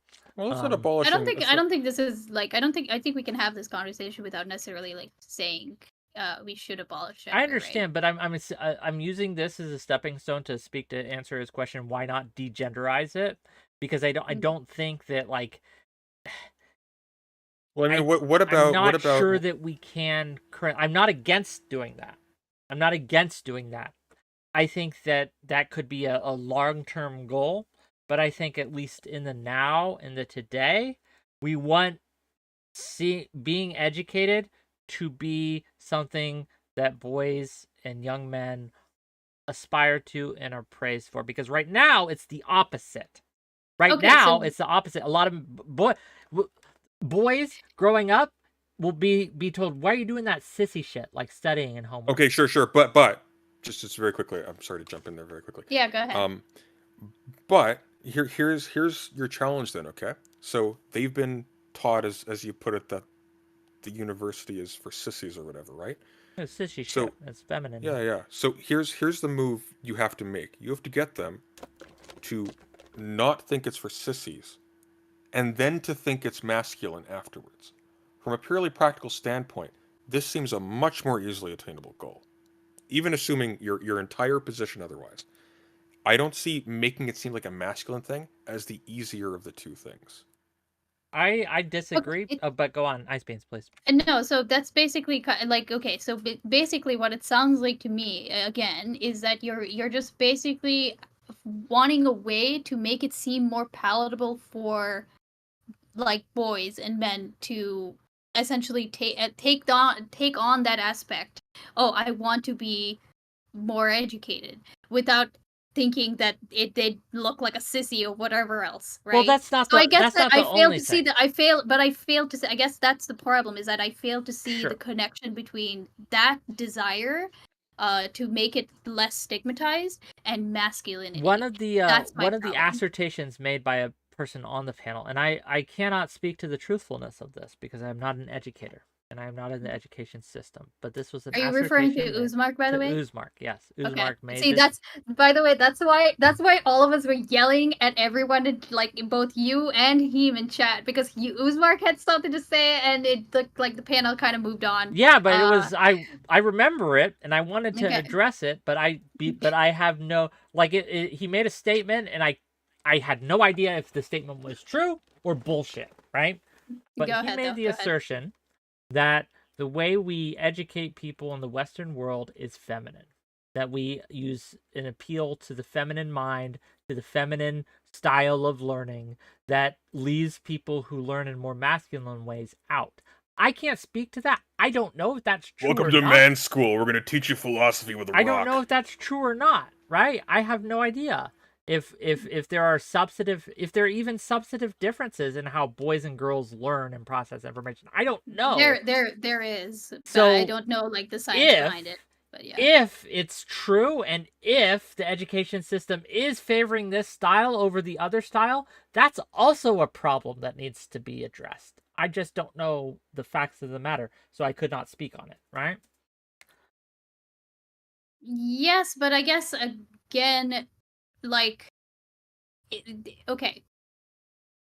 Even if that were true, I'm just gonna grant that to him, okay? I have heard that, but I'm just gonna grant it to him for the argument's sake.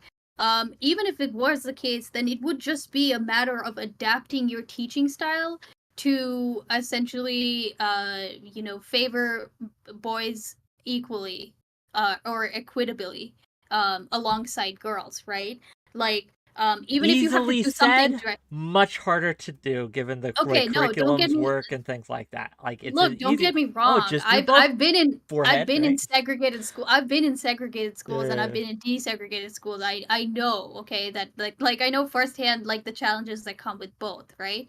But the thing is that it still doesn't like the connection between that and masculinity, it, as a concept, I guess, is just tenuous to me. I guess like I think I do tend to fall on the 𝕍𝖎 side of this, where it's like why is this something that we're attributing to masculinity, other than saying like which should be good for men to be educated? I That's don't an know. excellent question. I have a question for Wick that I think will get at the heart of this.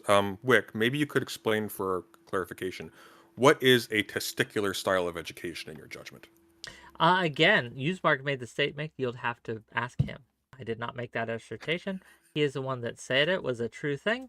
I don't know if it's true or not. I am not educated enough in the education system curriculum to say one way or the other. So. Okay, I'm gonna try one more time. Then like Wick, would you then? Why do you feel like it should be a masculine thing? Once again, I think that it should be. Right now, men are underrepresented in the American education system. This is going to have repercussions going forward. That's going to be very bad. These class and economic inequalities that we see are only going to be exacerbated because of this. At least in the short term and the midterm, right?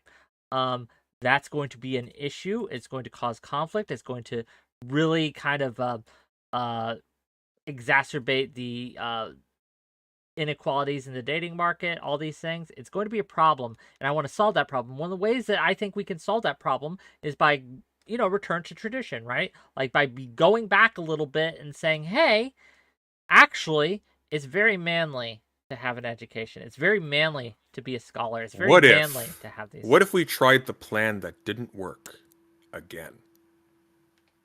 It did work. It just, there were other problems that were poor, that made it poor, right? Made me the outcomes poor. Why not? Why not? I tried diet and exercise, but it didn't make me skinny, so I'm going to give up on it forever. No, well, while I was trying diet and exercise, it also turns out that I had a thyroid problem that I was dealing with, right? There were confounding variables that, even though in their normal circumstances, the previous exercises would have worked, because I had a confounding variable, it looks like it was useless and didn't work. But at the face of it, you're also a streamer, so abandon all hope, anyways. Well, fair enough. Like the streamer is the biggest variable, and more to the point though, wouldn't it be so much easier, just from a practical point of view, just to reinforce the idea that no, education is not a uniquely feminine activity and is actually tied to success, things that are associated with agency and leadership, things that are admirable, whether they're feminine or masculine? Why not just do that? Why go the extra step to reinvigorating an idea of education as a strictly masculine or specifically masculine thing? I want to add on to this question, because like this seems like a sort of like a bit, what President Sunday has just given me is kind of like a conceptual answer to my conceptual question. You're kind of giving, what you're doing, Wick, is giving me like practical reasons why men should be more educated. But again, the concept, the tying to the concept is what I'm not seeing. Okay. So, I'm going to try to tie this together, right? But okay.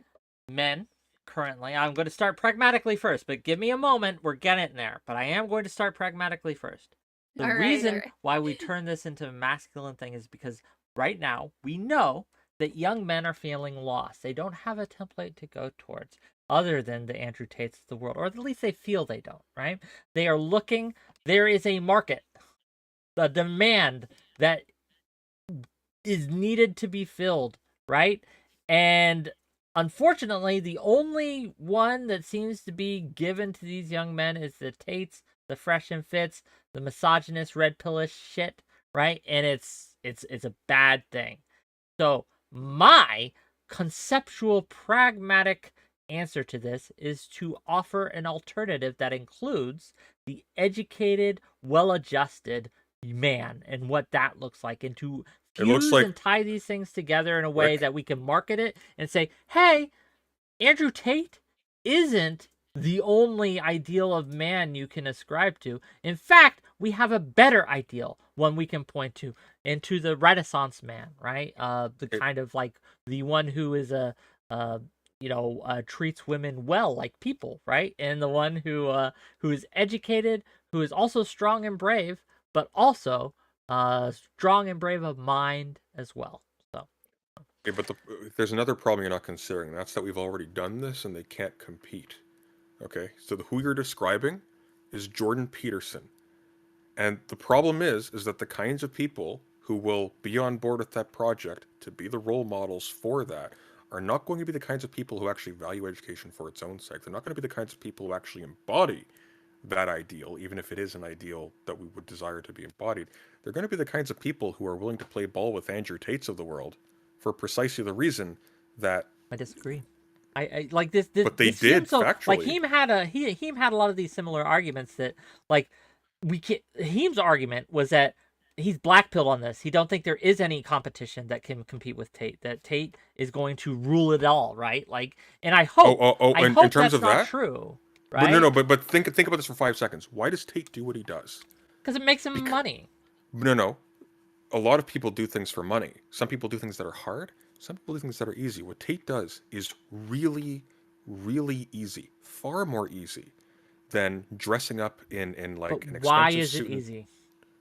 Because it takes a lot of pain and effort to actually get an education. That's why not everybody does it. It's hard. I understand. But why is what he does easy? Why has it been so easy? Why has he been so easily successful at this? It's irrelevant.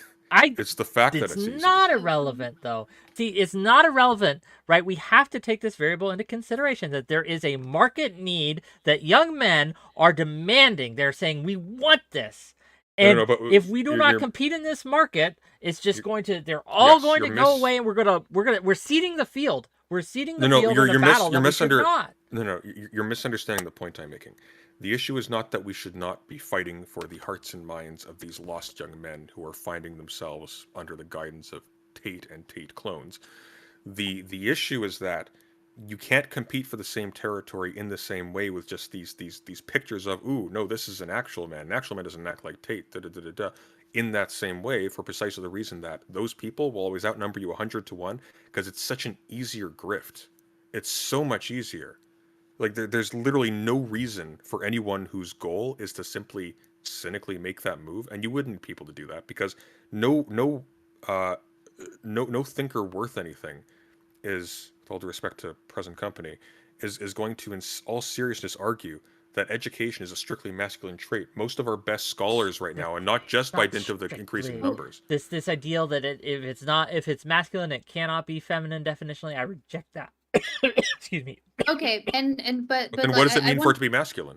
Again, in how this ideal, how this virtue, if you will, manifests. It's different when it manifests masculine, and it's different when it manifests feminine. And again, the example I would give... Too many pretzels. Yeah, sorry, too many pretzels. And the example I would give is, once again, in how protectiveness manifests, right? It is the protectiveness of masculine trait. Someone breaks in at night, the man goes down and stands in front of the wife and the kids, or his partner and his children, and defends them. Like, that is how masculine protectiveness works. But feminine protectiveness, which is also protectiveness, manifests in a different way, right? A fundamentally different way. They are very protective of their young, therefore very protective of but not in the go downstairs, stand in front of the mountain lion, right? It's in a well, that's way. That's not true. Women we can look at exceptions, right? I'm talking about but average these aren't general. simply, well, hang on, the issue is not that there are exceptions between the average and the general. The issue is, why are these exceptions? Is there not a causal factor here? And if the allocation of masculine and feminine to these different activities has itself a causal role in generating these outcome tendencies, then characterizing these things as masculine and feminine is precisely the problem. You're making it so that women are being conditioned to be expected to be cowards under certain situations, men expected to be brave under other situations, on literally no basis other than the fact that this has happened before in the past as a general rule. But there's And that, again, just there as a is a reification of the basis. allocation of people with If you are these facing organs to this space and these organs to this space. if you are facing, right, an aggressor, strength matters, right? Strength matters in the confrontation. If a mountain lion or something comes up to you, or a Yeah, but strength is something. variable. Strength is variable. Matters, Strength is variable. and in general, on average, right, men tend to be stronger than women. It's just true. I'm going to refer to the Red Letter Media review of the new Prey movie. I guess it's not super new now, but he points out that the strength of a woman is not up to the task of fighting a predator. And then the next sentence: the strength of a bear is not up to the task of fighting a predator. There is massive variability amongst everybody in terms of strength, and that's first of all a tiny factor of everything. Among other things, the person needs to choose to stand up and fight in the first place, and that is not, strictly speaking, a masculine trait at all. Not even in general a masculine trait. Women will fight under those conditions in the same way as men will, unless they are trained to not socially, unless they are trained to whimper and cower because it's somebody else's job to defend them. And that is going to be downstream from the assumption that there are these specifically masculine behaviors and there are these specifically feminine behaviors and things like that. Sort of like how a consequence of education being gendered as masculine at one point also gave women license to be uneducated in a way that's definitely not flattering. Like there are two sides of this. I don't want women thinking that education is a masculine thing any more than I want men thinking it's a masculine thing.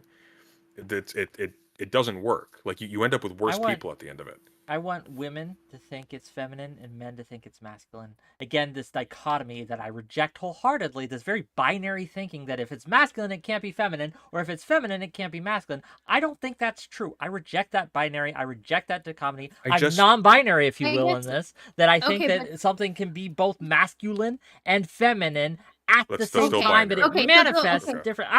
Okay, Ice Beans, please. So apart from what you were saying about them manifesting differently, okay, I can understand that, right? But to me, I still don't see a difference between a well-adjusted woman who is educated and a well-adjusted man who is educated. Like, I can understand how it comes out in, like, different ways, like, societally, according to their, like, societal role. But I don't see why that education is the thing that makes it different. Does that make sense? It does. It does. I understand your problems with my take. I do. I get it, right? But it just comes down to a fundamental, like, different way of looking at the world. I think that's hard to kind of bridge this gap. Whereas I think, again, and perhaps due to my upbringing, right, that's probably plays a factor into it, that again, there are roles that we choose that shouldn't be gendered, but are. Now, again, like I said yesterday, I'm not saying that these things are necessarily good or necessarily bad. I'm just pointing to what is. Okay, what is now. And pragmatically, in the real world, where the rubber meets the road, if you want to be a better man, then you should get educated. And how do I get that to come about? By saying this is a masculine trait. You think it would be easier to do it a different way? I disagree. Well, how about this? How about a better man is one who is productive and is capable of thinking and reasoning and engaging in, like, leadership roles and things like that. And a condition of that is education. That doesn't require education to be masculine any more than, for example, a good diet is universally required for men and women to be fit, right? Framing in terms of societal fitness, that's better. Maybe. Yep. But yeah, does that answer your question, Ice Beam?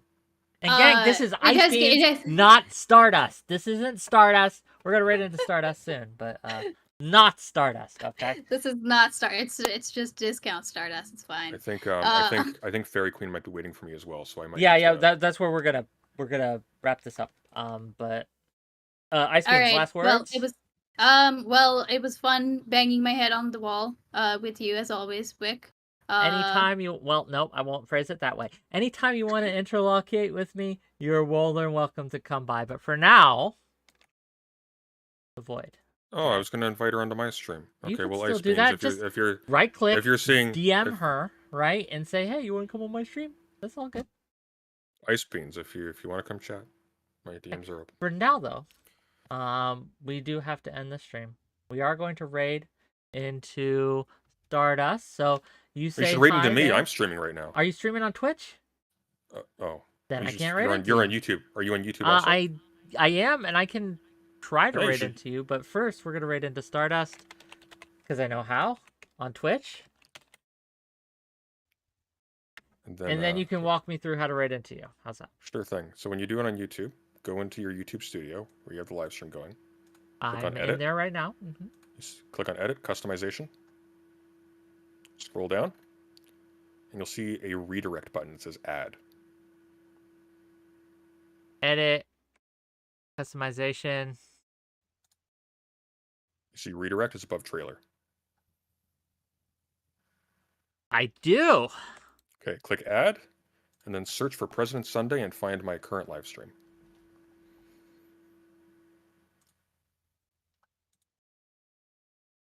Is this not? It's no matching results. Is it one word? Or President Sunday has a space. Yeah. I'm getting nothing. No dice. Look up co-hosting Wick.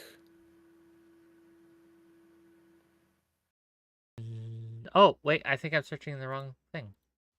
Ah, here we are. There you go. Okay.